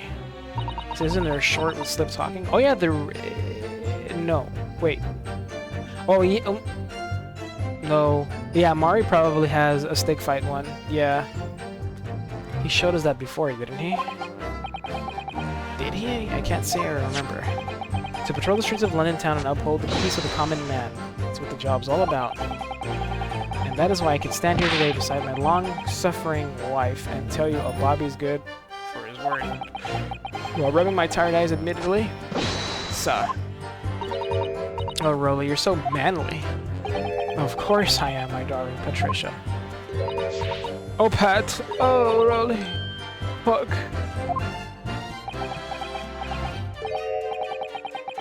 What the fuck? It's a Staraptor. Yeah, Staraptor. Give me that. Hey, I'm a Seth. Yeah, Seth. You can hear it in my... Oh, the vowel pronunciation. Ah.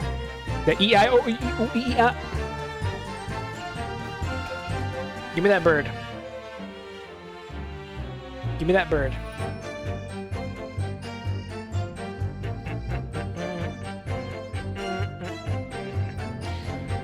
No, none of this is what I meant.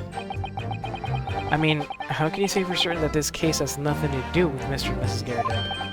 Ah, I see, sir. You should have said so earlier, sir. Yeah, well, so could you answer the question? That was a waste of time, then. Absolutely, sir. I will answer it to the fullest of my abilities. There's a surprising reason why Mr. and Mrs. Garrett's domestic dispute can't be related to this case. Uh-huh.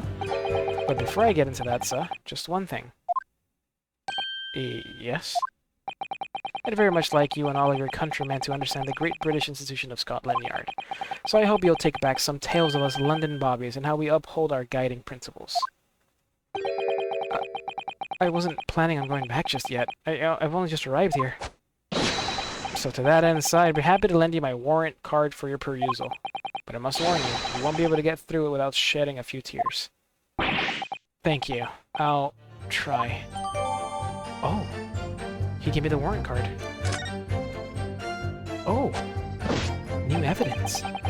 Maybe we can, you know, take a look at it, maybe? You know, give it a good examination. Item 1. A policeman will strive to preserve the peace within his allotted beat. Item 2. A patrolling officer is expected to walk 20 miles around his beat every day for the furtherance of community relations. The Metropolitan Police Regulations. Item 1. Any crimes fall under the jurisdiction of the beat in which they are discovered. Item 2. When a crime is discovered on his beat, a policeman must assist with initial investigations and help detectives.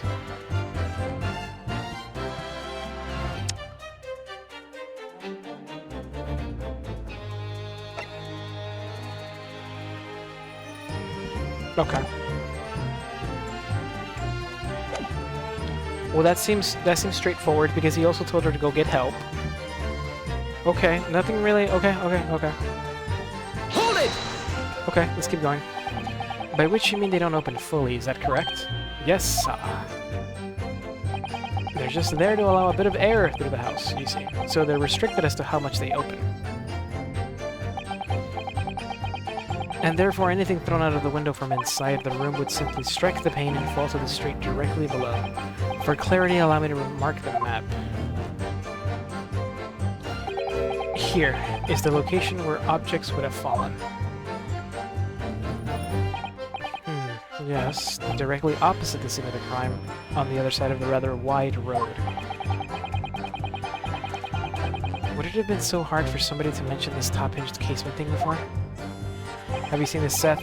His weapon is sick. It's a switch axe. Yeah, I had Seth. I had a whole, dude, I fucking pulled, I had a whole team with police officers. It was the two 5-stars, I forget their names, Zuyon and the pole girl with the pole arm, the robot, and I had Seth on the team. They were good. They were really sick. He's really cool. Yeah, he combines it and he fucks them up. Yeah, both the police 5-stars. Gaming, I shit you not. Up until I stopped playing, I had every S-rank. I had every S-rank agent. I shit you not. I didn't have their weapons. I only had Ellen's weapon. And I think I got lucky with somebody else's S-rank. I think it was Zuyon's. But I had everybody's. You're watching a show. This stupid girl got pregnant. Which bitch got pregnant? Who got pregnant? Damn. I have another question for you, Constable. Sorry, were you distracted? And what would that be, sir? How do you even know? Why would you have any idea what sort of windows Mr. and Mrs. Garrett's house is furnished with? Ah, well, sir, that's very simple. You see, I helped with the investigation yesterday. Excuse me. Excuse me! Do you have something to add, Mrs. Beat? Thanks for calling me cool, man. Seth, you're fucking cool, alright? Shut up. Sorry? Yeah. You look, well, delighted. Is there some particular reason for that? Oh, I was just remembering, that's all. We really were so lucky. Lucky? What do you mean? Well, of course I feel terrible for the poor woman who was attacked. Don't misunderstand me, please. But we were just so lucky it didn't happen on Rolly's beat. It was so close, you see. Oh, I hadn't realized. Oh yes, that street, Briar Road. That's the boundary between Rolly's beat and the next one. Isn't that right, my love? He fell asleep again. Constable Beat. Oh, yes, that's right. That's the reason why I was helping out with interviewing the occupants of the Garrett household yesterday. Their house is on my beat, you see. Huh. That really was cutting it close then. Constable, I wonder if you could clarify something. If the Garrett household is on your beat, does that mean that the pavement next to it is as well? Outside Mr. Garrett's house? Yes, ma'am. The pavement on that side of the road is part of my beat. I see. I was unaware of that. Just think, if the woman had been attacked just on the other side of the Briar Road, we would never have been able to go for that meal to celebrate our wedding anniversary. But that's the life of a Bobby, after all. Extraordinary people are Bobbies, tirelessly working for the benefit of all Londoners. You know what I think? I think it was the good Lord's way of rewarding my Rolly for all his hard work. Don't you think so, my darling? That must be it, Pat, my love. That must be it. I think perhaps we should make sure we have that information officially on record. Leave it to me, Mr. Nutterwillow. I'll take care of it immediately. Huh. And now it's my turn, I think.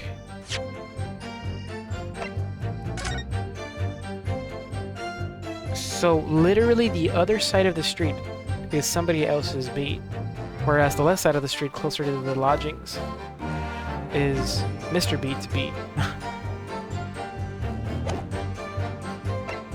It was literally almost his case to investigate.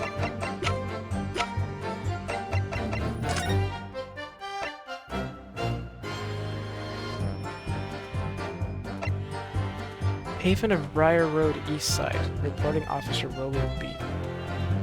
Pavement of Briar Road.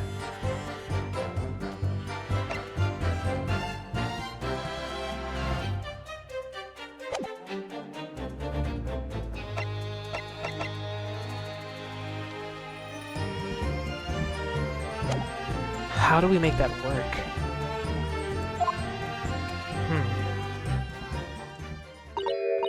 Can I ask you something? Please, Mr. Lawyer, sir? Here we go with this shit again. No, I don't think you're guilty or lying. I just think you're maybe... I don't know. You're doubting us, aren't you? I can tell. What? I wasn't really. I mean, what's she doing? Please, just because I'm a woman, it doesn't make my testimony any less valuable. You might just see me as the wife of a policeman, but I'm a woman of my word, I am. I really don't remember ever suggesting that I doubted you. No excuses, I don't want to hear it. My voice will be heard. My lord, you'll let me speak, won't you? Yes, Mrs. Bede, I will allow you to supplement your testimony if you so desire. Sometimes the path of least resistance is a sage one. That was a very loud mutter. I heard that. The Japanese man thinks a policeman's wife's word counts for nothing, does he? Well, watch out, sir. I might let you get away with something like that, but my Rolly won't. Duly noted, Mrs. Beat. Please, I humbly ask you to continue. What could she possibly be about to say, I wonder? It's getting late. How long are you going to stream for tonight? I legit just want to get over this cross-examination and call it quits. I know what I saw. My eyes never let me down. My sense of direction is a little off sometimes, though. Hold it! Sense of direction, huh? Mrs. Beat, nobody's questioning what you've told us. I saw it, I did. That evening, I saw it clearly. That little Eastern man with the whiskers and the funny curved back, slinking away from the scene. Ah. And I know what I didn't see as well. I didn't see any flaming books or knives flying through the sky. All very clear. You also mentioned something about having a poor sense of direction. Jesus, you rolled 100. Damn, let's go. Yeah, yes. Well, that's a little embarrassing, really. I'm always ending up at the wrong place when I've made arrangements to meet Rolly. He gets ever so cross. I'm sorry, sir. Is your wife a bit... Oh, I don't want to be rude. Stupid? Excuse me! Constable Beat, is there a problem? Wake up, man. Oh, no, sir. No problem, sir. Did your wife's remark just now bring something to mind, perhaps? Oh, well, anyway, yes, sir. I was just remembering that the same thing happened that evening is all. You mean Mrs. Beat lost her way? On the night of the incident? Well, you see, I sent her off to find a police box in the next beat over mine. But she was gone a fair bit longer than what I was expecting. I thought she'd be back inside 10 minutes, but my darling was gone for a good 15.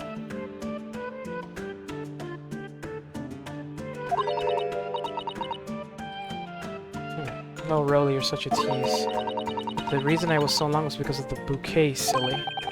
The bouquet? Sorry, what bouquet are you all talking about?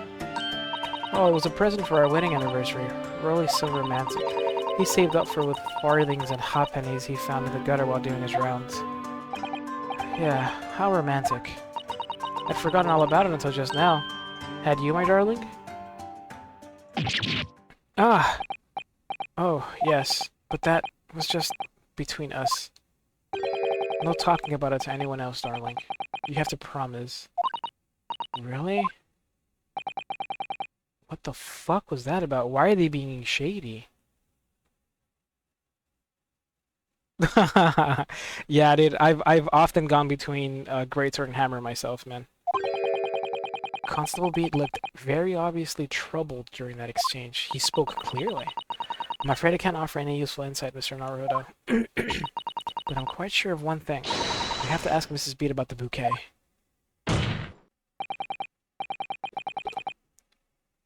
Mrs. Beat, this bouquet you just mentioned. I'd like you to add details about it to your testimony, please. Oh, really? Yes, I'd love to.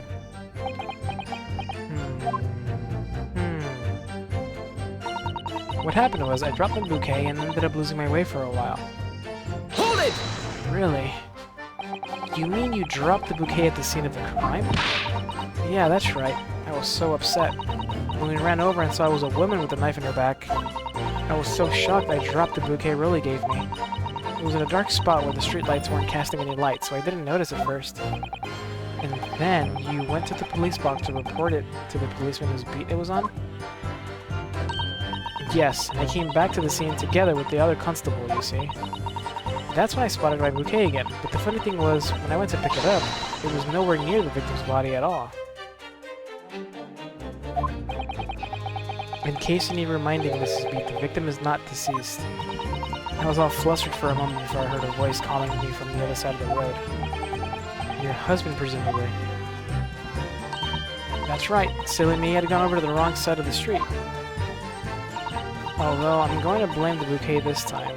I can't think how it got there, I really can't. The bouquet somehow moved from one side of Briar Road to the opposite. Curious indeed. Isn't it? But the worst of it is I forgot to pick the bouquet up again when we left the scene. The beautiful rose Rolly bought me, but that change from the gutter he spent so long collecting. By a bouquet, did you perhaps mean this sorry solitary rose? Be nice, Zeke, he's broke, you fuck. Porygontu? What the fuck is going on tonight, dude? What are these Pokemon? Hell yeah, I'll take a Porygontu. The fuck? Put your leg and your feet back with it, what the fuck? Give me that Porygontu. The fuck? I like it when King Julian says it. Put your leg and your feet back with it, what the fuck? I have a theory in mind. And I hope Rolly didn't do this, man. He took advantage of his poor wife's horrible sense of direction to make her think that the murder happened, the accident happened on the side of the street where his beat isn't on. And he moved the body. You see what I'm getting at? I think the body, the accident, all of it really did happen right under the Gyarados household.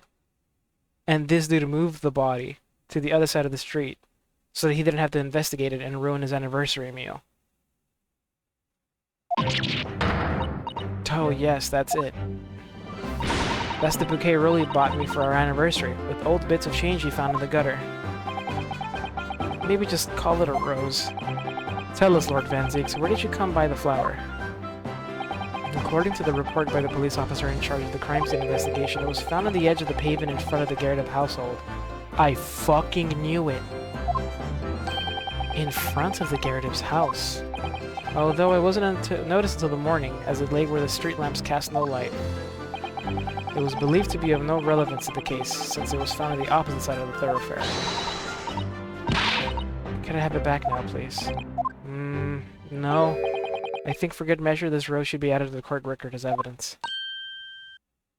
Yay, we caught it. Let's go. I'm on the quest. I gotta kill Kulayaku and Azuros. Which one should I focus on? Do Kulayaku and then Arzuros. A present for Patricia Beat from her husband Rolly. The shock of seeing the stab the victim caused Miss Beat to drop the rose where she stood. But it's a symbol of our love. I want it back after the trial. Do you hear me? I want it back. Good grief. Rest assured that I shall do my very best not to forget Mrs. Beat. Wait a minute. Wait a fucking minute, dude. If it happened on the opposite side of the street, this changes everything.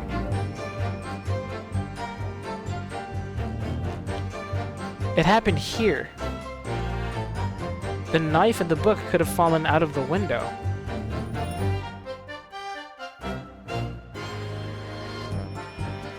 He had to investigate it but move the body so he wouldn't ruin his anniversary plan.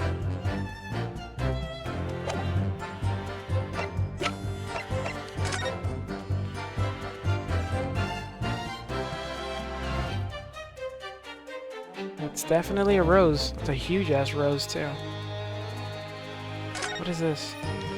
It's very stylish paper the flower's wrapped in, isn't it? It's just old newspaper, Mr. Naruhodo. Get the harder one out of the way first. I'd say this, the girl's loyal, I'm not gonna lie, she's happy with her husband trying to buy her. Yeah, she really is. Yeah, yeah. I agree with Williams, you're destitute. Fuck you. Destitute. I like leaving the big monsters for the end. But that's just me. Is something wrong? Oh no, I was just thinking that if you wrapped a stone-baked sweet potato in an English newspaper, it might look like some sort of fancy cake. Ah, Susato-san, you do love your cakes. There's something really standing out here in the newspaper. Really. An English rose is such a beautiful flower. This is a rose, is it? I've never seen one before. Do you not take an interest in flowers, Mr. Naruhodo? I wouldn't say that exactly, but I do know 3 types at least. Gosh, 3? Yeah, plum blossom, peach blossom, cherry blossom. Perhaps you should consider branching out, learning some that aren't fruit tree-based, for example.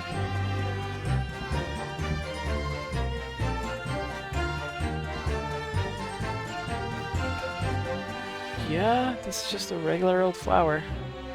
Okay. Hold it!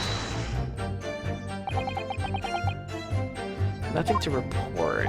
That's correct. Saw had my eyes open, never looked over for a second. No one has reported seen. Nothing was recovered from it. I swear to that in the yard's honor, saw. Really, that seems a little strange. Okay, we did this already. Got jalapeno chips? Hell yeah, dude. Snack up, bro. Snack it up. I hope everybody's having a great night, by the way, man. Love y'all. Yeah, YouTube site. Thank you so much for the 10 likes. If you haven't already, double tap the screen and drop a like. Hope you're having a great night, or afternoon, day, or early morning. I don't know what time it is for you.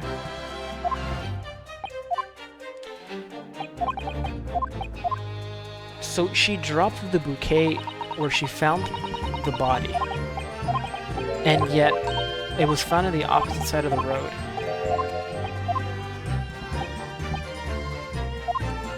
Oh, this is something different. Fuck. This case has nothing to do. You see, so the windows on the top floor of the garret-up house are top hinged. I haven't seen it. Did leave to go fetch help, but my trusted rollers are insurance was disturbed. Ended up losing my way for a while. Didn't take my eyes off the scene for a moment.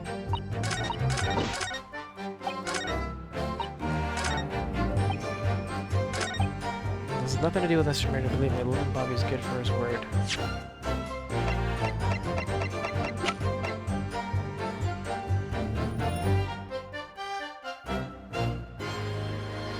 Is that what we presented, though? You see, the windows, top floor. Would have thrown out the window, we would have seen it.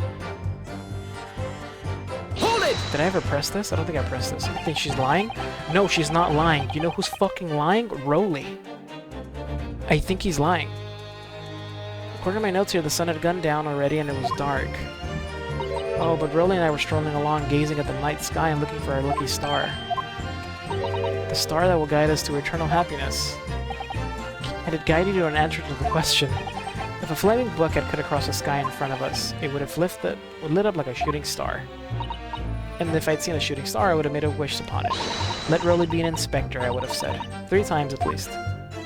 Of course, what with the smog and everything, we can't actually see any stars.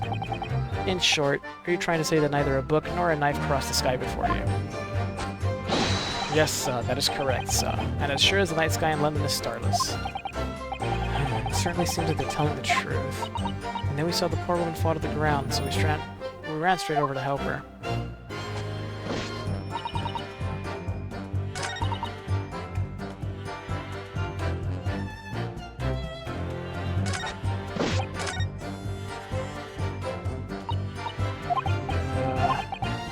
Visible attacker has been troubling me all along. I believe I'm starting to get a picture of what really happened here now. The 4th book that had no business being at the scene of the crime made me sure that Miss Garrett was hiding something from us, but it's becoming increasingly clear that someone else has been hiding something from us as well. I think it's Rolly. I think I may already be armed with everything I need to strike a decisive blow here. This time, I'm gonna expose the whole truth. Okay, I think I got it. It's gotta be the rose here. There's nothing to do. I believe it has everything to do, sir. Objection! I fucked up. I fucked up. Maybe it's not there. I'm on the right track here. I just don't know where exactly to present this rose. I'm gonna fuck. Obviously, you see the window's top floor casements. Obviously, if anything had been thrown out of the window, we would have seen it. Dilly the Frang. What happened when I dropped the wicket? I ended up losing my way for a while. I didn't take my eye off the scene of crime for one moment. Nothing strange to report in the front. Maybe here. Nothing strange? Objection! Okay. Okay. Holy shit. You claim, Constable Beat, there was nothing to report in the 15 or so minutes you were guarding the scene. But that cannot be. What do you mean to say? In your testimony just now, Mrs. Beat, you explained to the court that when you arrived back at the scene of the crime with the policeman assigned to the beat, the bouquet you had dropped at the victim's side was no longer anywhere nearby. Objection! Yes, on the opposite side of Briar Road to where the victim was attacked. But considering the size of that meager bouquet, if a single sorry bloom can be so described, no doubt it was blown in the wind across the street, back into the gutter, where it belongs. Zeeks! Meager. Objection! But if that were the case, why did Constable Beat not testify to the fact? No one else approached the scene, and nothing was removed from it. Constable Beat swore to that on Scotland Yard's honor. But the bouquet belonged to me. It has nothing to do with the case. That's why Rolly didn't mention it, I'm sure. No, because sadly it's not only your bouquet we're talking about here. More than one thing in this case is mysterious. Oh, we just solved the fucking case! We just solved the case. It explains everything.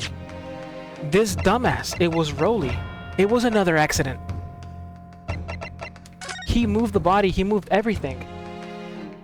This side of the road is his jurisdiction. If anything happened here, that meant he'd have to investigate it and cancel anniversary plans. Right here is also where the Garretives' house was. Yeah, they have a window that opens up, that top casement windows. Nothing can fly out of it. So if you throw anything in the window, it shoots down onto the pavement. His wife said she dropped the bouquet rose where they found the body. This is where they found the body, but guess where they found the rose? Here. How the fuck did it get over there? The bouquet didn't move, the body did.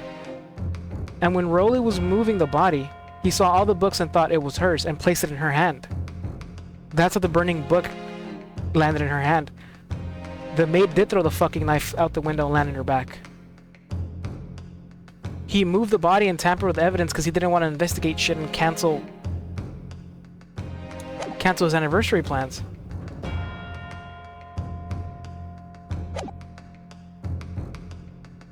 I think that's what happened. More than one thing in this case is mysteriously the wrong way around. What are you talking about? He had 15 minutes to do it because his wife was gone for 15 minutes. That's more than enough time. Besides Mrs. Beat's bouquet, there's Mr. Garrett's book. Mr. Garrett's copy of The Lion's Pride, which was thrown out of the window by his wife, would have struck the pane of the casement window and landed here on the west side of the street. And yet, it was actually found here on the opposite side of the road in the victim's hand. Rowley thought it was hers. That's why he placed it in her hand. Meanwhile, according to the testimony we've heard, Mrs. Beats' bouquet should have been dropped here at the scene of the crime on the east side of the street. But in fact,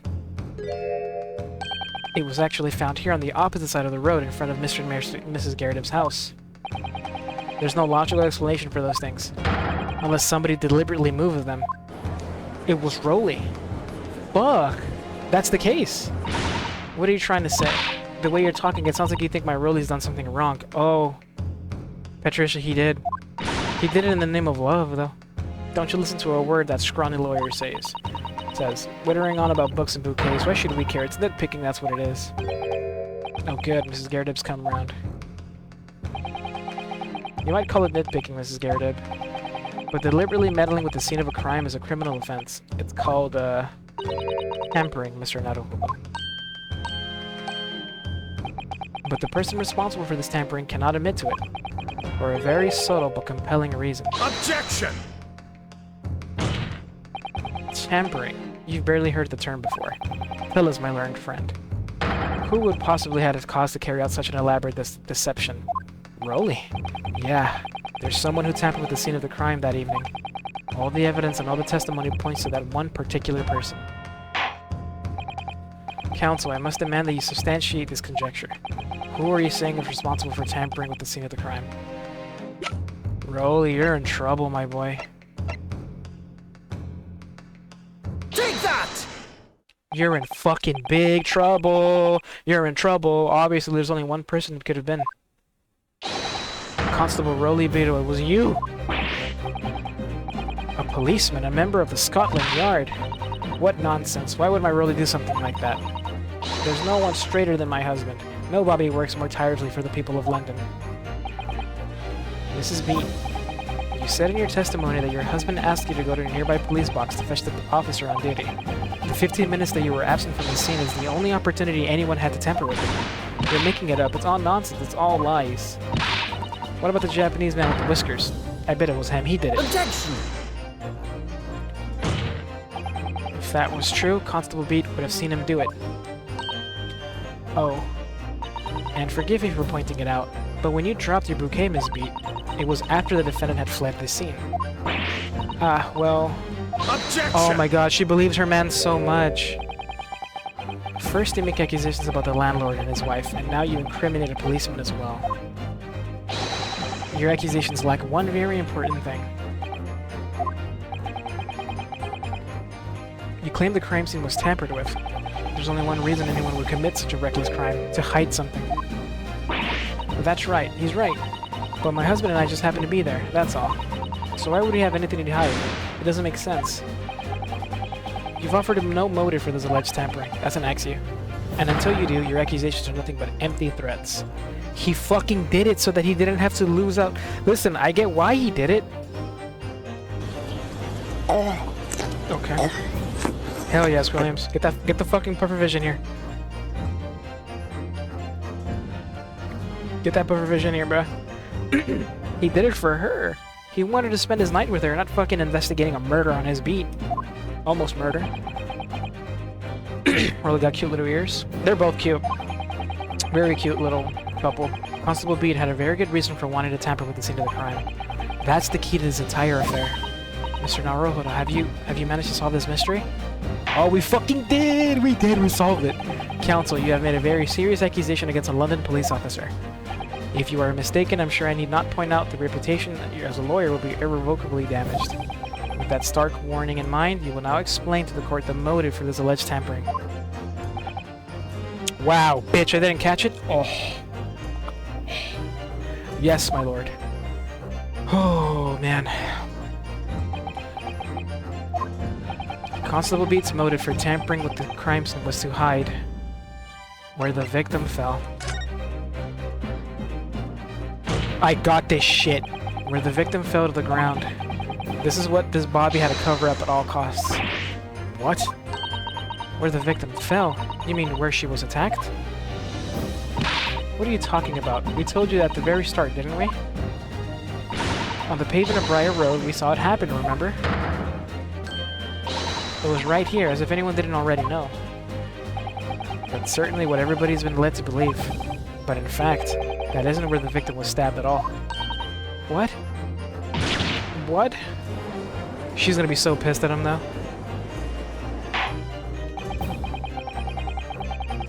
Why did they all get the Tigrex run back? Did they really? I'm beginning to wonder where this tumultuous trial will end, Counsel. If that's your assertion, then the court is dying to know, my Nipponese friend. Nippon? Where are you proposing that the crime actually took place that evening? Right fucking here. Take that! But that's on the opposite side of the road? I don't understand. On the evening in question, Mr. Garrett's book fell directly down from the open window above, and your bouquet, Miss B, never moved at all. What did move was the scene of the crime itself. Good gracious. Fuck, let's go! Objection! What you got, Zeeks?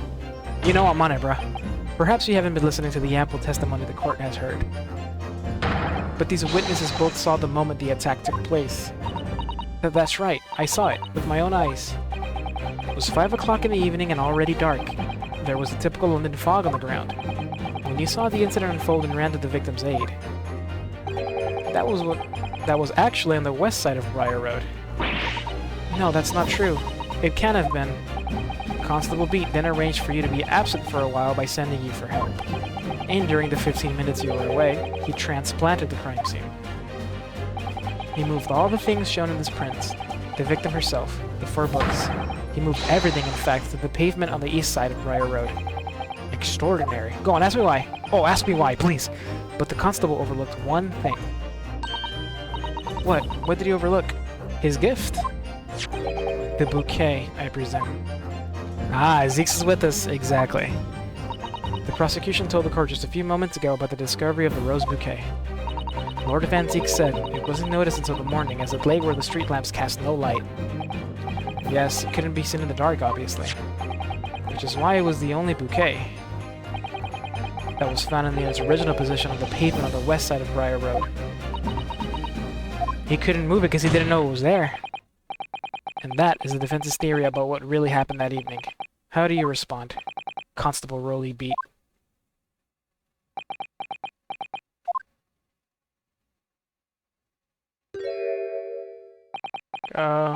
Well, I'm very sorry.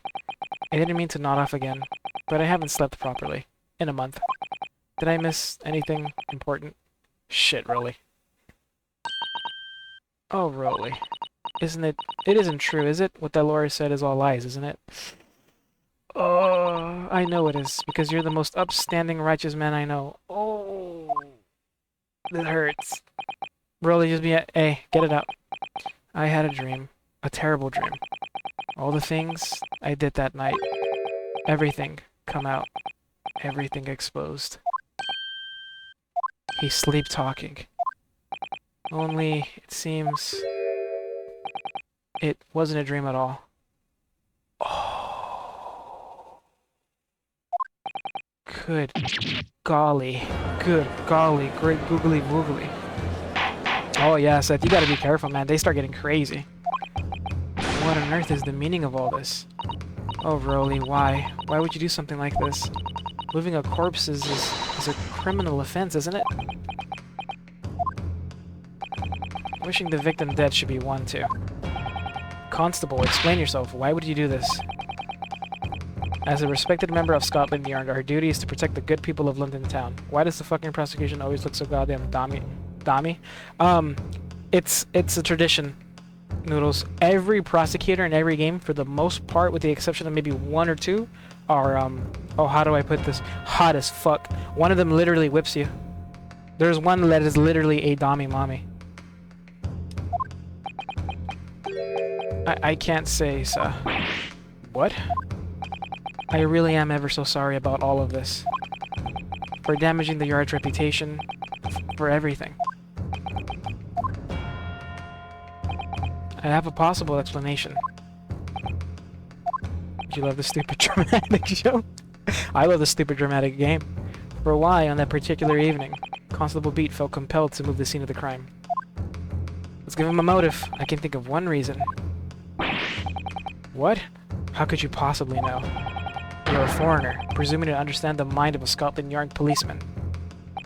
And yet, Lord Van Ziek said it is this foreigner who has uncovered the startling truth of the matter thus far. Yo, back me up, your lord!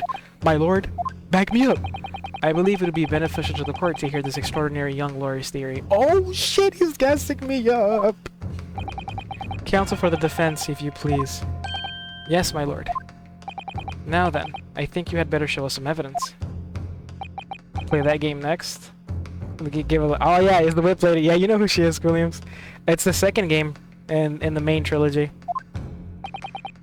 Francesca, I believe her name is. England, Japan, it makes no difference where you come from. Human emotions are the same. And I think I have a fairly good idea of the feelings behind this man's actions. What gives away the motive for Constable Beat's unthinkable actions? Well, it's the warrant card. Take that! I realize that I'm a foreigner in this land, and I have only just arrived from Japan. Which is why all this information about London's so-called bobbies is completely new to me. I've learned that, though honorable, patrolling the beat is the most demanding work in the world, for example. Keeping the peace, looking after the citizens on his beat in all kinds of ways. There's no doubt that the young Bobby is charged with a great deal to do each day, certainly. But for Constable Beat, the day in question was special. Special? How? On account of this bouquet, my lord. Oh, yes. It was our very first wedding anniversary. Zeeks, he knows. Constable Beat had worked so hard to be able to afford this simple gift for his wife, and was so looking forward to taking her out for a celebratory meal. When he and Mrs. Beat stumbled upon a crime along Briar Road. On his beat. When he saw that shadowy figure through the fog collapse on the pavement ahead of him, what must have gone through the man's mind? But just on that one particular day, I was looking forward to celebrating my wedding anniversary. He just wanted one day off, bro. I don't blame him, dude. He does so much. He wanted one fucking day off to celebrate it with his first wedding anniversary with his wife. And his luck, a fucking lady almost dies on his beat. He said hell no and moved everything. Mrs. Beat puts up with a lot being married to a Bobby like me. I wanted to show my dear wife how much I care. Oh, I get it, bro. Oh, poor Rolly, bro. This is the warrant card that Constable Beat offered to lend me earlier. Inside, among the rules for patrolling policemen, it says, when a crime is discovered on his beat, a policeman must assist with initial investigations and help detectives. Aha. Constable Beat. Is that, or is that not the reason why you moved the whole scene of the crime that day? Yes. Fuck, bro. Everything you said. It's alright. So that's it. It was all to do with the boundary of your beat. Oh. Exactly. To summarize, the incident actually occurred in Constable Beat's beat. Good gracious. Constable, do you realize the gravity of what you have done? It was the first time since I became a copper that I'd ever cursed God. Stay close to me, Pat. The criminal could still be lurking somewhere.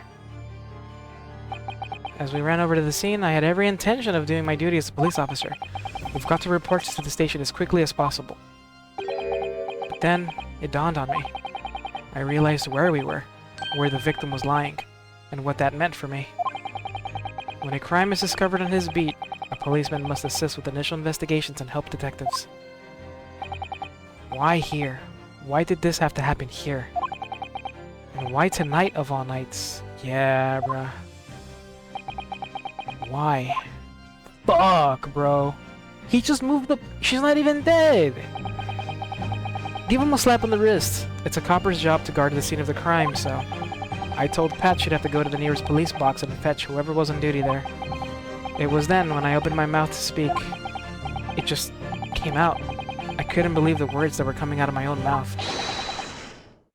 This is the next beat to mine. So you'll have to go to the police box that covers it. Turn right along Mersham Street, and then...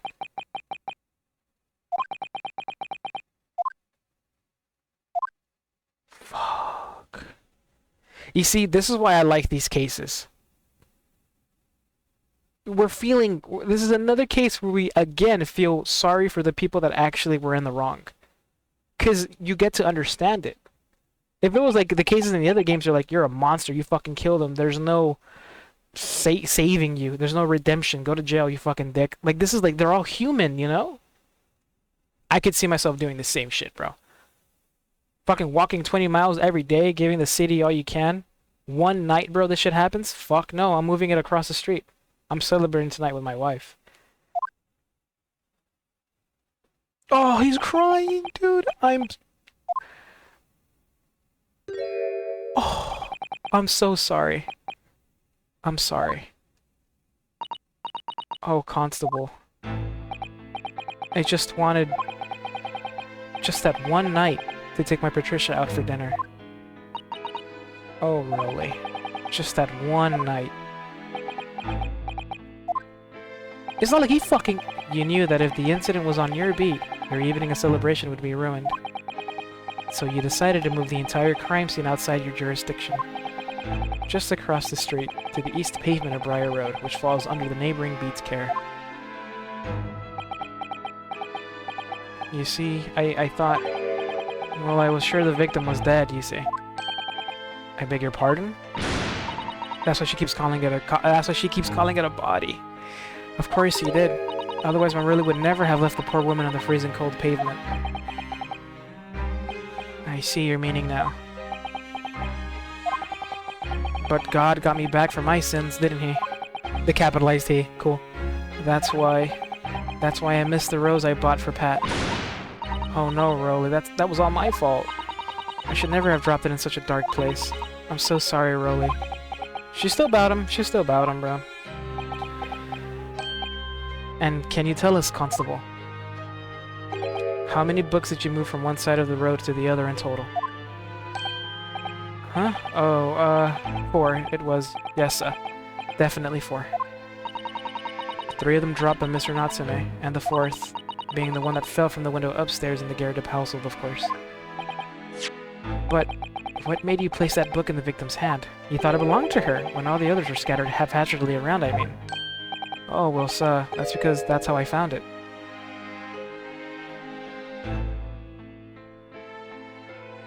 Wait, what? Did she pick it up? Oh, the book went first, and then she bent over to pick it up, and... What do you mean? When we first ran over to the scene, the victim was already holding the book.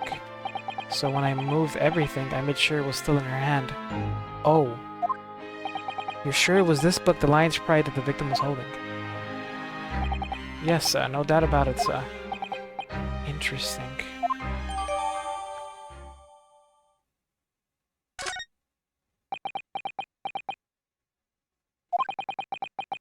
I thought it was an open and shut case at the time, you see. There were only 2 people at the scene, and Pat and me both saw it happen. However, which way you looked at it, it had to be the fellow who ran off who'd done it, I thought.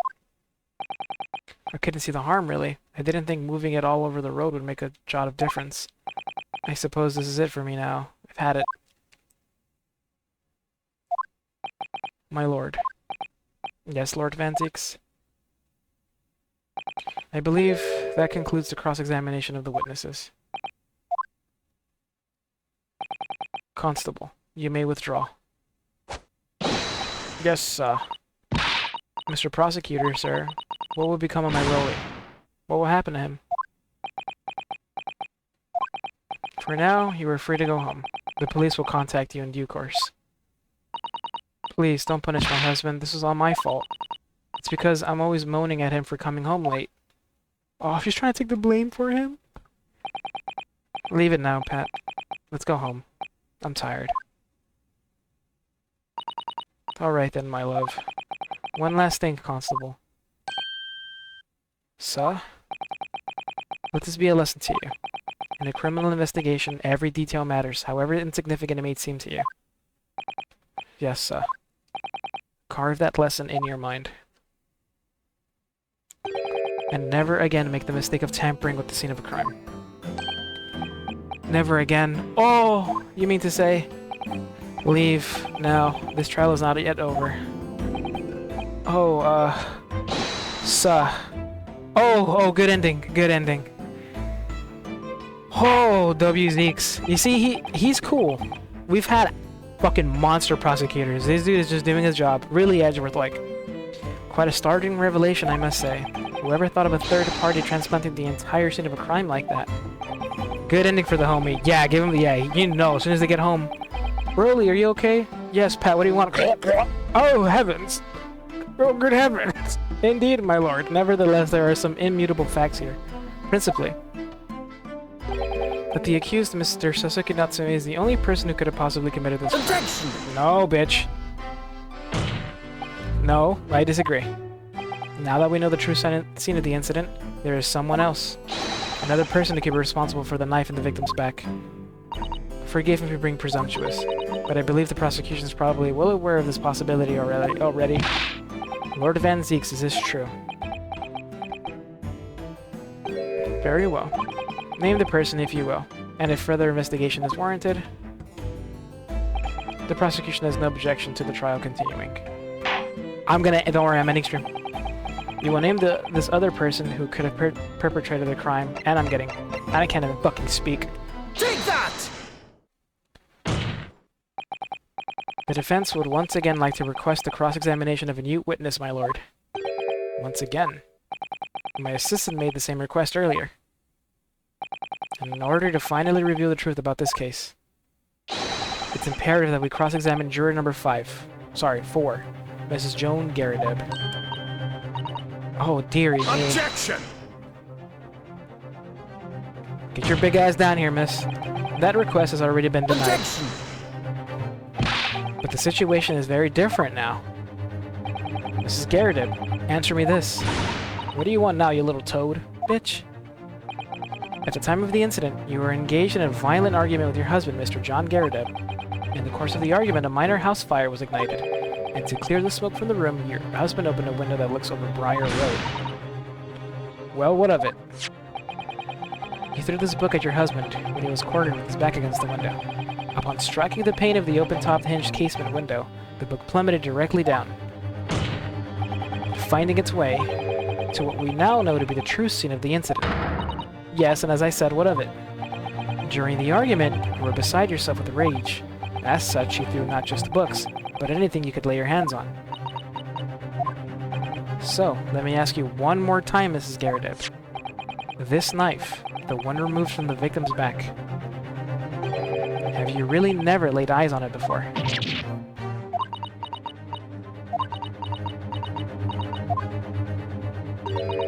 I don't recall it. Bitch, be honest!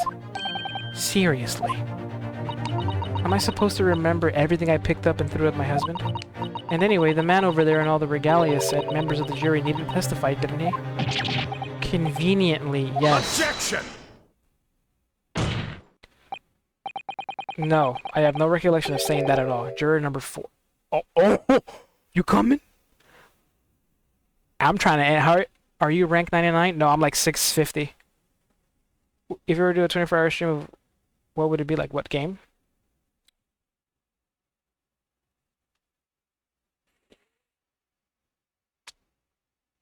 Delta? Snake Eater Delta? I don't know. I'd have to think. Oh. Make no mistake, you jurors are not special in any way. You are not immune to the judicial process. If you know something about this knife, madam, let the truth come out. But that's just a common or garden knife. It could have come from anywhere. We have several like that at home. If one went missing, how would you expect me to know? What's that? Are you joking? What are you saying? Please, Miss Garadeb. She has a lot like that. Yeah! Now you listen to me. I refuse to believe all this nonsense. I couldn't bear the thought that I'd injure someone. Do you hear? I couldn't bear it. Oh, the poor woman. So, yes, I want evidence. I want to see hard evidence if you're going to insist on this being my fault. You're going to have to prove to me that I threw that knife if that's what you think. Come along now. Chop chop. Do your worst. Oh, okay. Well, Mr. Naruhodo, if I had evidence like that, believe me, I would have thrown it at her already. Then take the stand, juror. Uh-huh. The prosecution does not object to the defense's request to cross-examine this woman. Let's go, Zeeks! Let's go, Zeeks! Thank you, Lord Van Zeeks.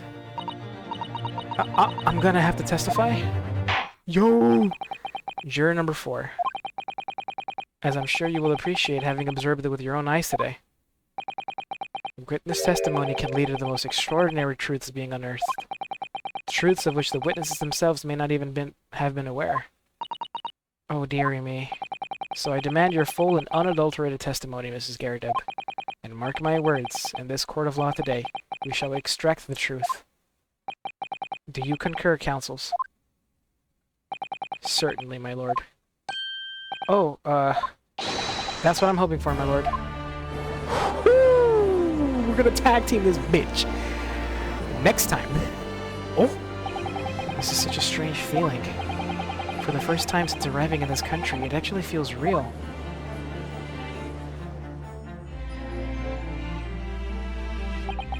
I'm here, in the Old Bailey, and I'm a lawyer.